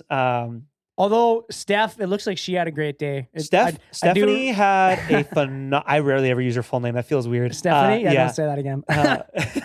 But yeah, Steph did a really good job putting together a great meet day performance. Probably one of her best meets in a long time. Actually, maybe ever, frankly. Because she had a couple injured meets. You go in there not feeling great. Yeah. And like that sucks when it happens, but like it does happen. You just do the best you can. Yeah. But yeah, no, she hit some PRs. She got a qualifying total for Westerns as well for the 84. Perfect. Yeah, so now she's like not sure if she wants to cut down like ever again. Well, yeah, what's the point, right? That's what I said. If you're not trying to podium or break a record, why would you cut down? And she's also leaving junior after this year. And she's going into open, which you have, essentially like 16 years in the open, right? Yeah. So like, what's the rush? And we've talked about it. She doesn't plan on leaving the sport anytime soon. No. So like, just bide your time, grow, get jacked, get strong, build into the 84. Yeah. And she also like didn't love cutting for a meet. And I'm like, yeah, cutting inevitably does affect your performance. Of course. Like, obviously there's strategies to mitigate that. And we will have an episode on this sometime soon. But like, cutting it affects your performance, and it's mentally taxing. It's stressful. Like, you're worrying about your weight all the time. It's not a healthy practice, you know? And again, there are better ways to do it because it is a part of the sport, because it's a weight class sport. But again, like, if you're not going for a record or a podium placing, why? So yeah, now she like loved how she felt going into it. Yeah. And we actually did not do a conventional taper for her. We trained right up to the meet, took 2 days off, and then competed. No way. And in the moment, during the last week, she was like, fuck, everything feels heavy. Everything feels slow. She was kind of questioning my method, but she was down to experiment because we wanted to go into the meet just for funsies and just kind of do one for fun. And it went really well. And, reflecting on it, she was like, yeah, like I would trust you again to do that the way we did it. And so basically what I did is I kept all her main lifts in, trained them throughout the week, and then took like the Thursday, Friday off training. Yeah. But made sure our squat and bench and deadlift intensity and almost the same volume stay the same during that meet. You know what I mean? So yeah, shout out to them. They had a really good day. Before we talk about your athletes, I got to pee really bad. Oh my God. So can we just take a quick break? Pause. Okay. So where we Danny, left off? Danny, how'd your athletes do? No. I'll mention Kelsey's athletes. Kelsey's a lovely lady. We love Kelsey. I'll mention Kelsey's athletes first. So, she had, what is that? Peach flavored. Peach flavored? We're drinking Alani's. Not sponsored. You want to try? I'll try some of that. Almost dropped it. What would you have done? On that thing, bro, that my audio interface was like $3,600, man. You almost did a spit take. I financed that, so if you dropped it on there, I'd be very sad. Almost burped into the mic. Don't do that. Okay, we're back. So, Kelsey had 2 athletes. Yeah. So, as we previously mentioned, she's one of the newest powerlifting coaches for Bridge City Barbell, and I gave her an athlete, Amanda Wall, who's my fiance. Yep. So yep. I think that was a good transition because they really click well together. Yeah. And she's also coaching Trevor, who I've coached forever. But he kind of comes and goes because he's also a high level curler. Wow. I'm just kidding. But he's been on TSN, bro. I know, he's fucking high level. I'm joking. I'm kidding, of course. Dude, fucking. I like to give him the gears about it though, because Yeah. He couldn't make it in hockey, so he curled instead. I love you, Trevor. Trevor and I were classmates, actually. We graduated high school together. Yeah. Yeah. Yeah, and you brought him to the gym. Was that me? To the shed, yeah. Did I? It was you that brought Trevor, and then Trevor brought a lot of people in. Are you sure I brought Trevor? I timelined this out. You sure it was me? We can ask Trevor. Who else would have? I thought it was... Carrillo? Maybe. No. Was it like Dylan or Lennon? Trevor brought them. Was it me? Trevor's one of the OGs, man. I mean, I did bring like a lot of people to the shred shed in Bridge City Barbell in the beginning. Yes. I just sweet talk them. Yeah. With my good looks. You just come hang out at the fucking garage. Yeah. And they see your ugly face, and then a lot of them would leave. It's respectable. I would have left too. He was just fucking 5'6", This fucking muscle 5'6" midget without a neck. 5'6" muscle hamster just running around. Uh, Okay, so she had Amanda and Trevor, and Amanda, she kind of like I don't want to say specializes in like bench only, she does. but she's got a really good bench press. She hasn't done 3 lifts since Westerns 2019, right? I think it was 2019. So like a 5-year hiatus from 3 lift. Or was that 2018? No, it would have been. Was it Edmonton? Yeah, That was 2018. That's when I moved to McEwen. And then 2019 was the year that's after. a lie. No, she did 2021 or 2020 Synergy. It's been a few years. Yeah, it's been a long time. She did Synergy 3 lift. That's right. I remember that with Chelsea. Yeah, and she had a phenomenal like comeback meet, 3 lift meet. Yeah, she did great. Yeah, no, she squatted. I got it up here just so I got right. Put numbers. On a clinic in bench press. That's too. right. Oh yeah, she went 3 for 3 for squats, squatting 102.5, which like is a great squat coming back. She benched 80 kilos and missed 82.5, which I think 82.5 would have been a like master PR. I think. Yep. Different when you're doing 3 lift meet though. Of course. She's never coming in after. She's never benching. Fatigue from squats. Yeah. And then deadlift, she pulled 122.5, which is 2.5 kilos under her all-time best. Yeah. So I remember she pulled 125 in the shred shed. 275 pounds in the shred shed. Yep. So, yeah, phenomenal first meet back. Couldn't be more proud. She was complaining to me that I wasn't around watching her. You were, though. I was, but I was also making sure the meet was running smoothly and everything. Yeah. She was like, "Did you see my last deadlift?" I was like, I caught the tail end of it. And she was like, "Oh." Oh. So yeah, love her to death. Bless her soul. She did great. Couldn't be more proud. Hell yeah. She's going to do, I think we're planning to do either 3 lift provincials or bench only provincials next. Nice. Yeah. So cool. Yeah. And then she also coached Trevor. And Kelsey wasn't actually here for this meet. She was away in Iceland. Yep. Iceland? Yep. Or Iceland. Greenland? Iceland. I don't know. They're both the same. Well. And then Trevor's numbers were, what did he do here? Oh my God. Trevor J. Are you going to go number by number for everyone? No, just fucking the highlights here. That's fair. He squatted a PR squat of 225, which is great. Benched 150, put up 240 deadlift, which was a big PR deadlift for him. Yeah. And he had a fantastic meet. So, she though Kelsey wasn't there for like handling, because I think handling is arguably more important than the programming leading up to a competition. Programming is like a pretty. I mean, we always say it's like an easy thing to do, but like maybe it's because we've been doing it for a while that it feels easy. Yeah. But like to us, like I don't know, it's not like you can do a lot of things and still get people strong. Of course, there's a lot of ways to do it. Like it's very hard to actually get it wrong. Yeah, you know what I mean. Like you can make progress in a lot of different ways with a lot of different styles of training and periodization and stuff. But like if you can't put it together on meet day, what's the point? And handling is a big part of that. You know what I mean? Like, because I think like a well handled game plan can make or like a well handled game plan can like bring the training to fruition. And it can go really great. Yeah. And if your plan is poor, it'll ruin all of that. Yeah. If that makes sense. Yeah, I agree. So it's the polish on the car. Yeah. Like she made the game plan. We just were there to execute it. Yeah. And it was also like she was sending me like,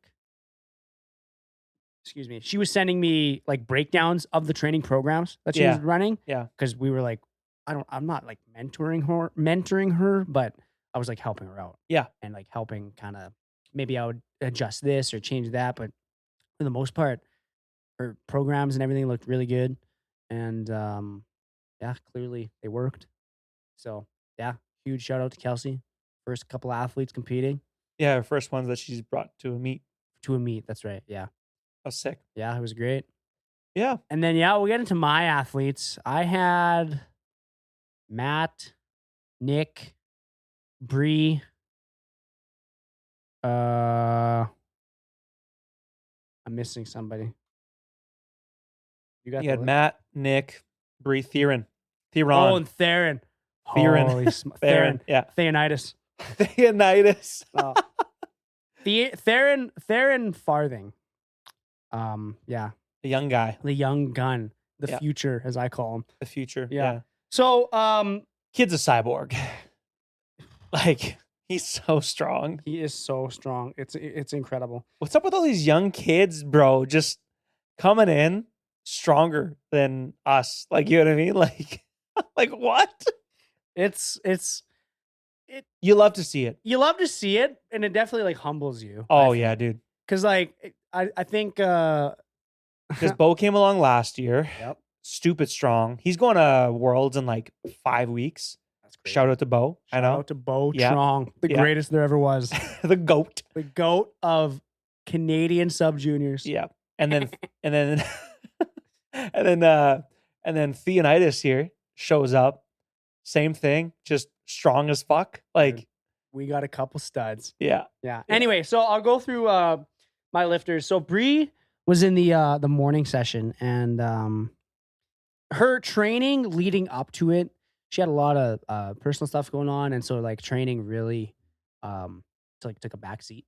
Yep. And so we were communicating and talking and checking in and trying to navigate it and still get like some training in. Yeah. And like obviously powerlifting isn't like the number one priority sometimes, and training just has to take a back seat, and I would give her like guidelines, like if you can get this in, perfect. If not, it's not the end of the world. We'll make it work. Yeah. Yeah. And we made it work. So she still had a pretty good meet. I think she went 8 for 9. Just missing her. Where is it here? Just missing her second bench press. So she didn't hit any PRs, but I think considering the 8 for 9 performance and the training leading up to it and the things going on, I think she did phenomenal. Yeah. Couldn't be more proud. And just the way she was able to adapt and show up and make it work. No, huge shout out, Bree. And then the men's session, I think that's all I had for the women's session. That's right. And then for the men's session, like how I alluded to it before, I wanted to kind of just like wander around and make sure the meet was running smoothly for the women's session. Mm-hmm. And I think it was Dean who was handling Bree that time. And then I said, if it's running smoothly, I'll step in and handle some of the guys. Yep. And I handled Matt Budney, our big dog, and Theron, who was his first meet. So, so Matt, we were leading up. We had a fucking phenomenal, like training block leading up to it. Mm-hmm. We were this was going to be like our meet to like make a statement, and had a really good meet. He hit a 7.5 kilo squat PR at 287.5. And it was like a solid like 9.5, 10 RPE. Like anything more would have just been a bit too much, I think. And then bench press, we didn't really quite hit what we wanted to on bench press. And I think maybe this is like my fault because we took a bit of a bigger jump than normal. Because we opened up 167.5, and I was like, that flew. Let's go 10 kilos. That's a crazy opener, by the way. Well, that's a big opener. Yeah, that's large. Yeah, we jumped to 177.5, and we smoked in training 180. Okay, yeah. And I was like, this should be no problem. But it was just a bit too much. And I think he missed it like a couple inches off his chest. And he comes back and he looks at me. He's like, I touched way too low. And so I'm like, okay, just chalk it up to a missed groove. No issues. We'll run it back. We take it. And this time it looked like he hit right, like the right spot, but just didn't have the strength that day. Yeah. And fair enough. Competition's different. It was hot. he also grinded out a squat. So like, Yeah, that takes you know, some juice it out of takes you. away. Absolutely. Yeah. So, I have no issues. Is what it is. Yep. And then deadlift's his lift. It's Big his, dog. It's his big dog lift. I think we opened up. I can just look at it here. We opened up. Where is he? Oh my god, I can't find anybody. We opened up 297.5, just under 300 kilos. So huge opener, and he absolutely lights it up. And I'm like, hell yeah, that's perfect. And we make a jump to, it was 315, which was 5 kilos under his all-time PR. Yeah. Or meet PR, sorry. And so in between his second and third, I'm like standing there running the numbers, crunching the numbers, and I got my calculator out and I'm trying to figure out what do we need for best overall.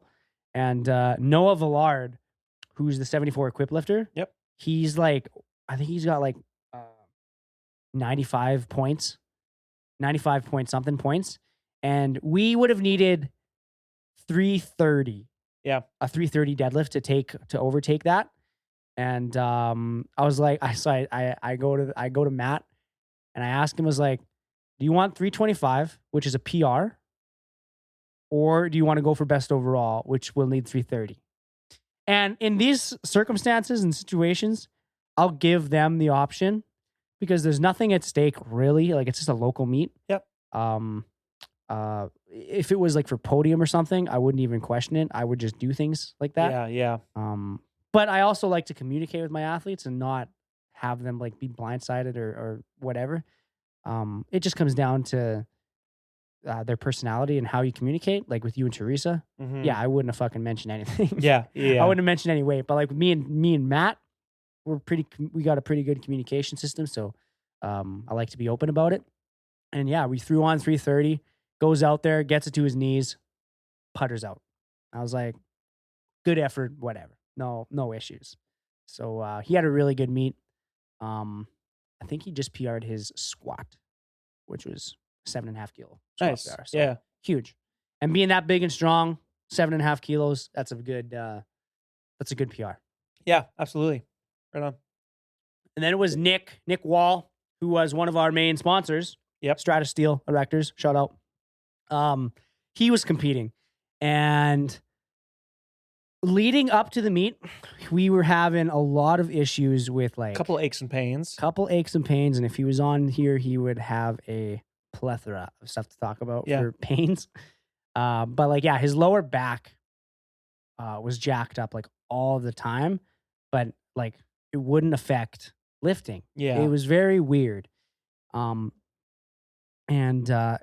he since then competed. Sorry, not since then.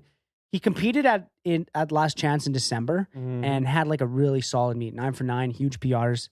I think he pulled 230, like or 235, 230 or 235. But then like leading up to this meet, he could barely pull like 215. Yeah, and I was like, "What the fuck's happening? Yeah, why?" And he was switching back and forth between like sumo and convention. I was like, "You got to pick one." Yeah. You got to pick one. And the one day he switched to conventional, which is what he pulled 230 in Last Chance, and he tweaked his back hard. And I was like, oh my God. Yeah. I was like, you can't just switch mid prep. Yeah. Mid peak. That's like one of the ways to, but to like hurt yourself. In his defense, like at the time it was feeling better and then it wasn't. So yeah, it's like when you swap like that too, it's like you can put load on tissues that aren't accustomed to taking load in a certain way, right? It's even like switching shoes during a prep for squats. He also did that. Yeah, as well. That's also not what you want to do. Yeah, I've seen some. I will say he switched to heels for squats, and he was able to hit depth way better. Yeah, and his squat blew up. So I was like, we'll take that. It's working. Yeah, it will work. It's working. We'll take it. It'll be good. How far out did he switch to heels? It was I'd say like 4 or 5 weeks. So like enough. That's pretty tight. Yeah. I don't recommend usually doing that. I wouldn't recommend it either, but I'm glad it worked out. It worked out good. Sometimes athletes just do shit and they'll like text you or email you. Yeah, and then they'll be like, yeah, I swapped shoes again. And you're like, Okay. How'd it go? And that was my first question. Like, how did it go? How does it feel? And he said Yeah. it felt way better. So I'm like, we'll run with it. Yeah, for a Perfect. tall guy like that too, you know? Tall, lanky guy. Yeah, the tall, lanky folk, they often have a little more trouble getting down to depth. Yeah. So just Yeah. because you have a lot of femur to work around. That's right. Right? So Yeah. No, and he was making it work, and his squat was like actually looking pretty good. So I was like, we're keeping it. And he ended up squatting a big PR because I think at last chance he hit, I think it was like 197. mm-hmm. And this meet he squatted 215. So Hell yeah. Yeah, 17 and a half kilo PR, That's sick. right? That's my math checks out. Not 17. Would you Yeah, 17 and a half. Yeah. I wasn't going to try to do the math. I Yeah. did the math in my head. Good for you. I'm Rain Man. But yeah, 17 and a half kilo squat PR. His bench, I think he benched 132 and a half, which was another PR. And then on his second attempt deadlift, we had I think we had 215 on there. And he bobbled at the top and got called for downward motion. Didn't get the lift, Yeah. but he finished the lift. And then me and Dean were talking, give him the option to either go like, do you want to retake it or do you want to go up? And I was like, just go up. Yeah. Just give him what he wants. It'll be good. And he goes out and absolutely fucking smokes it. So I was like, hell yeah. Nice. Yeah. So now after the meet, we're gonna rebuild his deadlift and figure out what we got to do. So Hell yeah. yeah, he had a phenomenal meet. Hope you had a good time. Being one of the main sponsors. Yeah. Yeah. That we'll definitely be asking him to come back again. Speaking of which, we Yeah. not the sponsorship, but like finishing a meet, like we really got to do an episode on like what to do after a meet. We've talked about leading up. We've talked about meet day. We got to do one like transitioning out of a meet, kind of what we do. Getting the post-meet blues. Yeah. But well, there's that. Yeah. The mental side of things. And then also like, what is training? Like, what do we usually do for training post meet and stuff? Yeah. But yeah, Well, absolutely. That'd be a good one. Yeah, I think it would be. Anyway, that just came into my head. Yeah, no, that's good. And the last athlete I got to mention here is the future himself, Theron Farthing. So Theonitis. Theonitis. You should definitely like title this program that. Like Theonitis, this is Sparta or something. I don't know. That'd be hilarious, dude. Yeah. No. So this kid, he came to us. I remember he was like messaging me on Instagram and just like really excited to like get into the sport of powerlifting, and very, very strong like foundation. I can't even remember what sport he came from. He did something. I had to have, I swear. But yeah, so this was his first meet that we were going into, first competition, and like he was very excited, but also very like nervous. Mm-hmm. He's one of those guys that like sets high expectations for himself and like just scared of coming up short. Yeah. And so in between sessions, between 1 and 2, he arrives and they're doing equipment check and everything. And I meet him at the door and I'm like, how you feeling? He's like, oh, I'm nervous. And I'm like, yeah. He's already got his singlet on and everything. That's such like a new lifter and thing I was like, to do. Hell yeah. You're going to get hot though. So whatever. Yeah. And he already had a singlet on and everything. And I was like, perfect. This is their nervous energy I want. And go to equipment check. He's going through everything. And he's having trouble pulling up his CSIS certificate. And I was like, that's okay. Which is like the it's mandatory. Yeah. The whatever drugs it are is. bad. Yeah, drugs are bad course that all the athletes, the WADA athletes have to take. That's right. Yeah. And he's having trouble like pull that up. And like he's got to log into his the website where you can download portal. it. The portal, right. But he's like, I don't remember my password. Oh. So he's going let me just say, shout out to Google Chrome or like, any password that saver saves it? Yeah. on a browser. Yeah. My God, I would never survive without it. You know what I mean? Like, I just can't. And I also like don't use the same password for every single thing. You know what I mean? Like it like they're similar to each other. I do. But like they're slightly different. Yeah. You know what I mean? Yeah. Anyway, sorry, continue. No, it's good. So he's like starting, like I could see he's visibly getting like stressed about it. Stressed out. Yeah. And like even his girlfriend was there and she's like, it's okay. And I'm like, it's okay. We got a ton of time, man. It's no issues. And I'm like on my phone trying to pull it up and trying to like log in because like maybe it was just an iPhone issue or something. And eventually we're able to get it. He shows the equipment check person and gets checked off and we're good. Yeah. And then he's also got to show his the CPU membership card. Yeah. Another thing. He was having trouble to pull that up too. Oh, and I was boy. like, oh God, it's okay. So then what we ended up doing was Did you not tell him to screenshot that shit ahead of time? Yeah, he forgot. Yeah, that's fair. Yeah. He's a teenager. Of course. Yeah. You know. I guess, sorry, not a teenager. He's a junior athlete. He's a junior. He's first 19, time. right? Yeah. He had his mind elsewhere.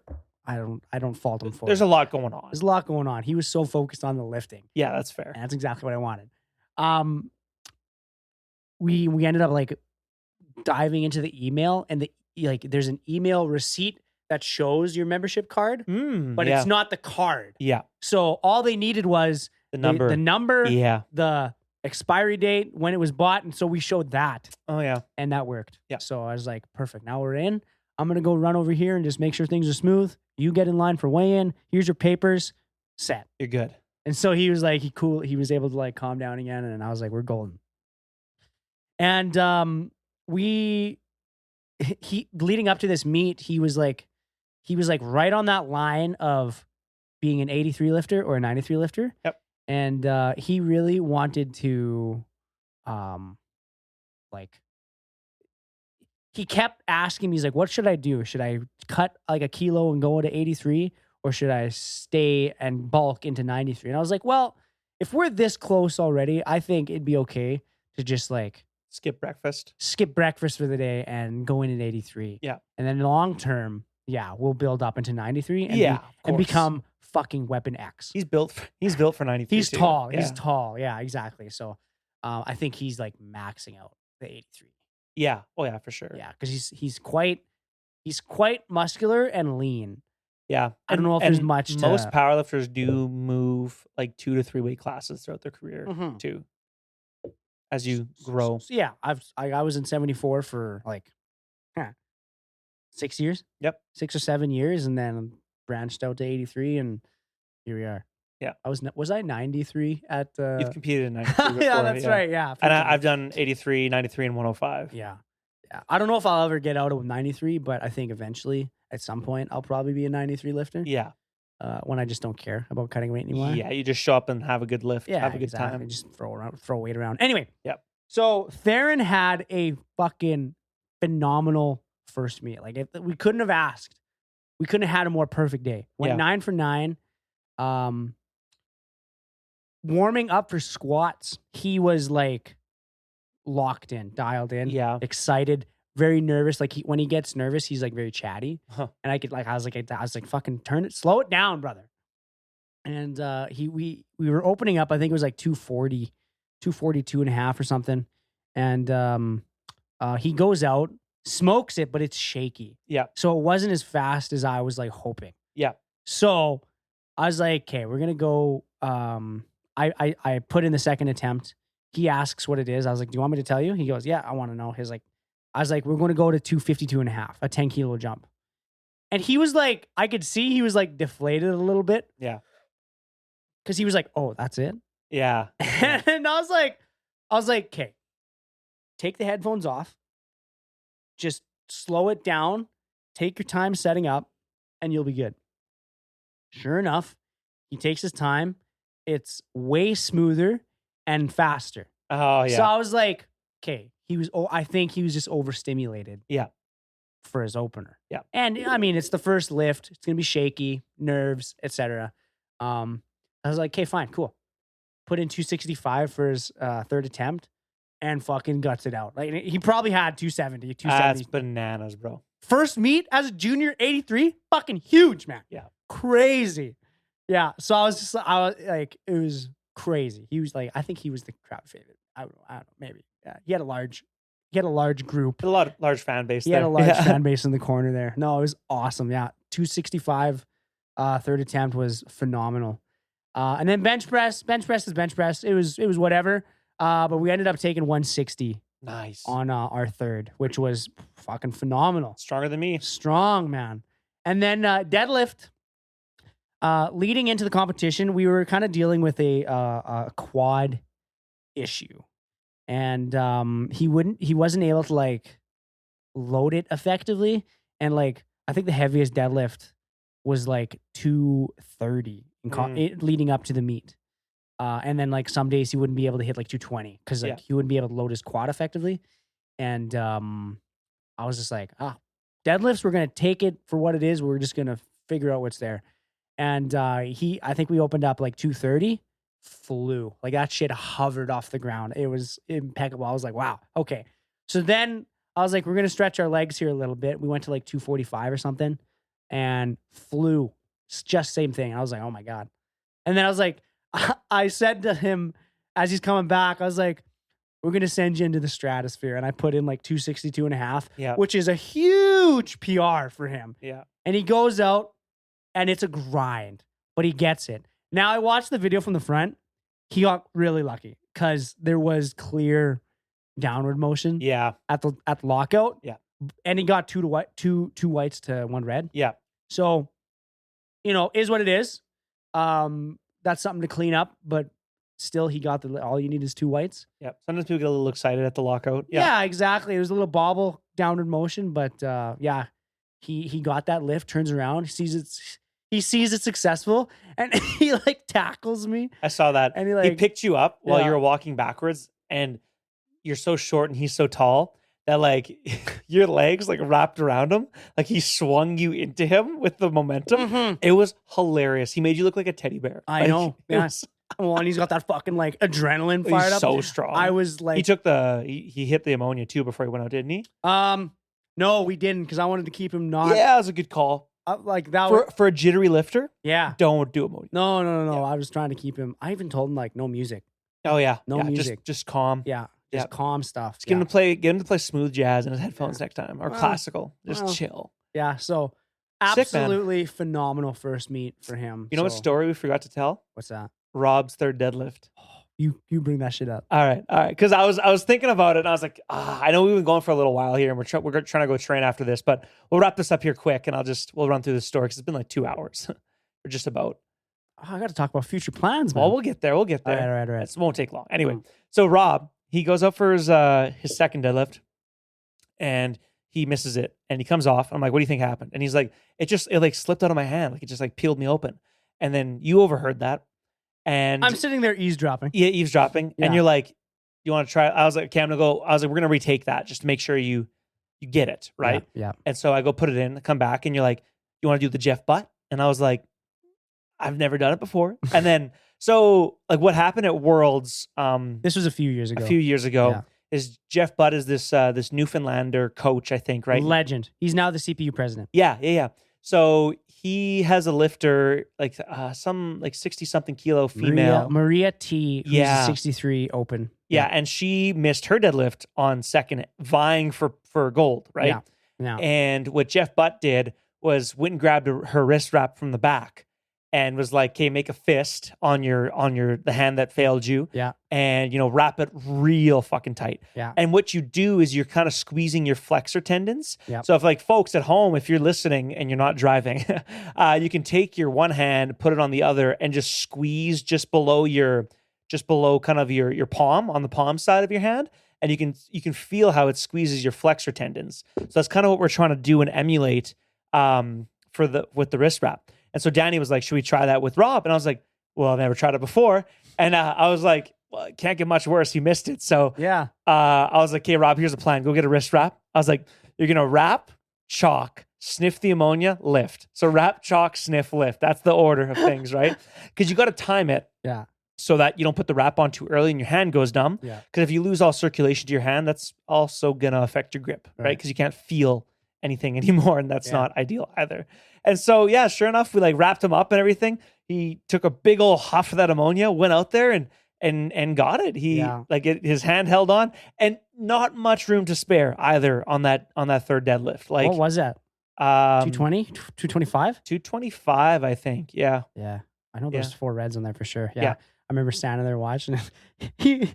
He grips the bar and it's pulling, it's going. And I was like, his hand's holding on. This works. It's still there. Yeah, it's so sweet. I couldn't believe it worked. I've never used that before. So now we got another little tool in our toolkit. Little tool kit. Yeah, that's sweet. Anyway, let's start wrapping things up here with our thoughts and reflections and future plans here, Danny. Yeah, man. So, like, what are you thinking for? I mean, like, overall, you ran a meet, you helped direct a meet, co-directed a meet, yeah, and also coached athletes and volunteered in the same meet. Yeah, it's a lot. But would you do it again? Absolutely. Hell yeah, brother. Yeah, no, it was especially like I cannot reiterate enough how awesome that special low session was. Yeah, and I strongly encourage other lifters to get involved. Like when we host that next year. Yeah, and come like I expect, spot and load and stuff. I expect at least Bridge City Barbell athletes to be involved. Yeah. I'm not much one. It's good for the soul. I'm not much one to like push volunteer people to do things, but I think that's something the sport doesn't work without volunteers, and I think sometimes athletes like don't always remember that either. Yeah. And it is a lot. It's a large ask volunteering for a powerlifting. Yeah, meet. Actually, we got to give a huge shout out to the volunteers. Man. Yeah. Derek, Jade, they were there a lot. Davis, Brandon, Austin, on the mic. Absolutely. I think he's better than Gino. I'll be honest. Like I love Austin on the mic, man. He's good so at it. good. Yeah. Shout out to Austin. Yeah, Austin Zen. Everyone on the table too, right? Yeah. Like Tiffany. Yep. Pam. Sarah. Steph Novakovsky. Novakovsky came in from Humboldt. Yeah. Was there for 2 days. Yeah. Yeah. Bless her soul, man. Brandon too. He was volunteering. Brandon Weeb was on there. Kyle Vincent helped set up. Yep. Everyone that helped take down as well. Yeah, man. Wyatt from Supplement King stuck around. Dude, unbelievable. And what's his name? I'm drawing a blank right Chris now. McLean. Chris, Kelsey's athlete. Yeah. Chris McLean. Yeah, Chris. So really big thank you to all you guys because this shit wouldn't be possible. And the setup after or the rebuilding putting of back the gym together. That was so hard. That was arduous. You know what I mean? Like that was a lot.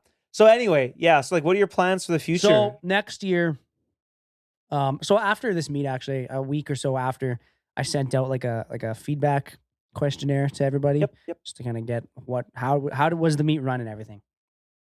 And I kind of made the mistake of making it anonymous because I would have loved to see who was saying what. Yeah, because I think there's a few people in there just like causing shit talking. Just shit talking. Because like immediately there was people. It was like terribly run. Poor organization, blah blah blah. And I mean, hey, maybe that's what their actual feelings are.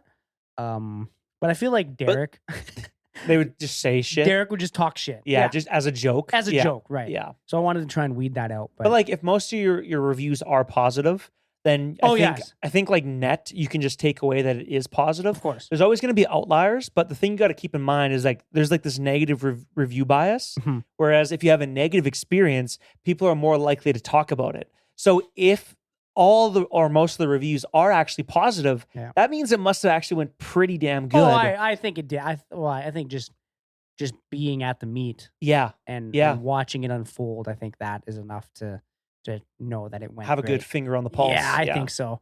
The majority of complaints were two things.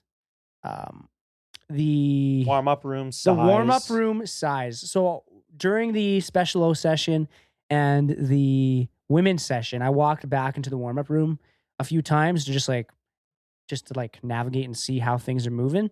And it seemed like there was enough room back there at the time. And I was like, that seems to be working okay. No problems. Enough equipment. People are on racks. We're good. But when I walked back there for the men's session and you had guys warming up with like 600-700 pounds. Man, quick side note for Dusty Deer. Yeah.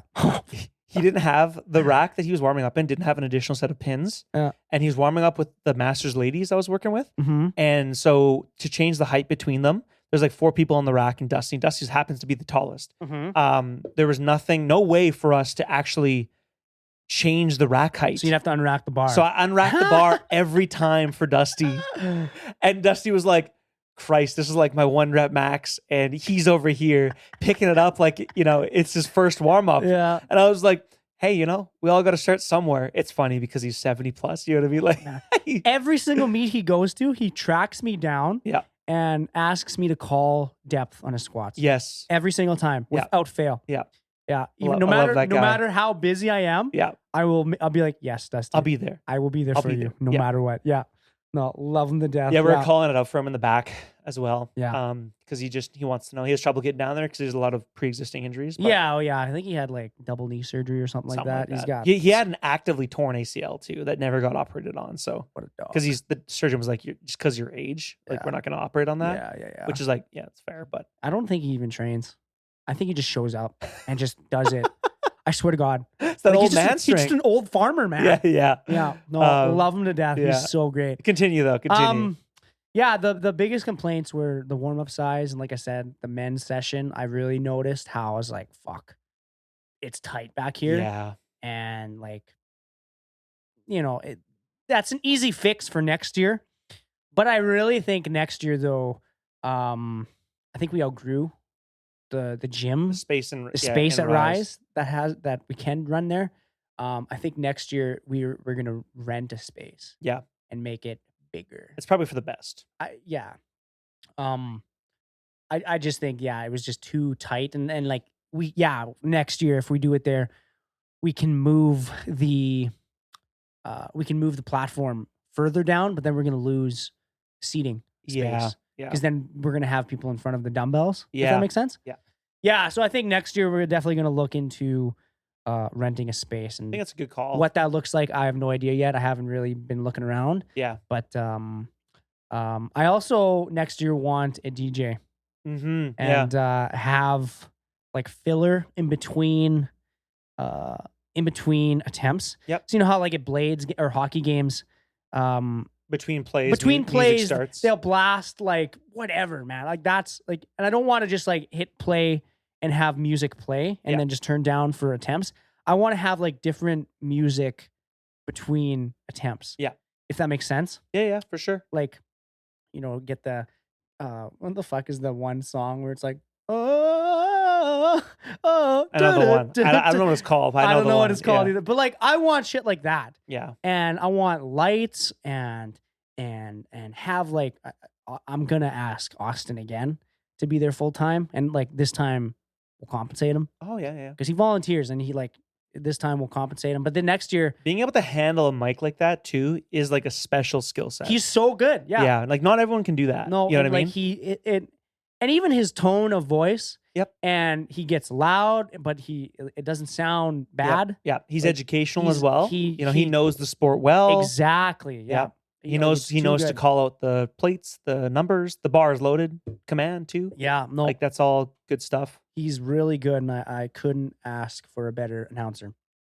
But with that said, like Gwen also stepped in and did really well. Gwen also was awesome. She was the announcer for the Special O session. Yep. So with that, we weren't really they weren't really announcing it to the audience. It was more so to give the coach kind of a heads up and feedback. Yeah. So Gwen really stepped up there, and then actually Sarah.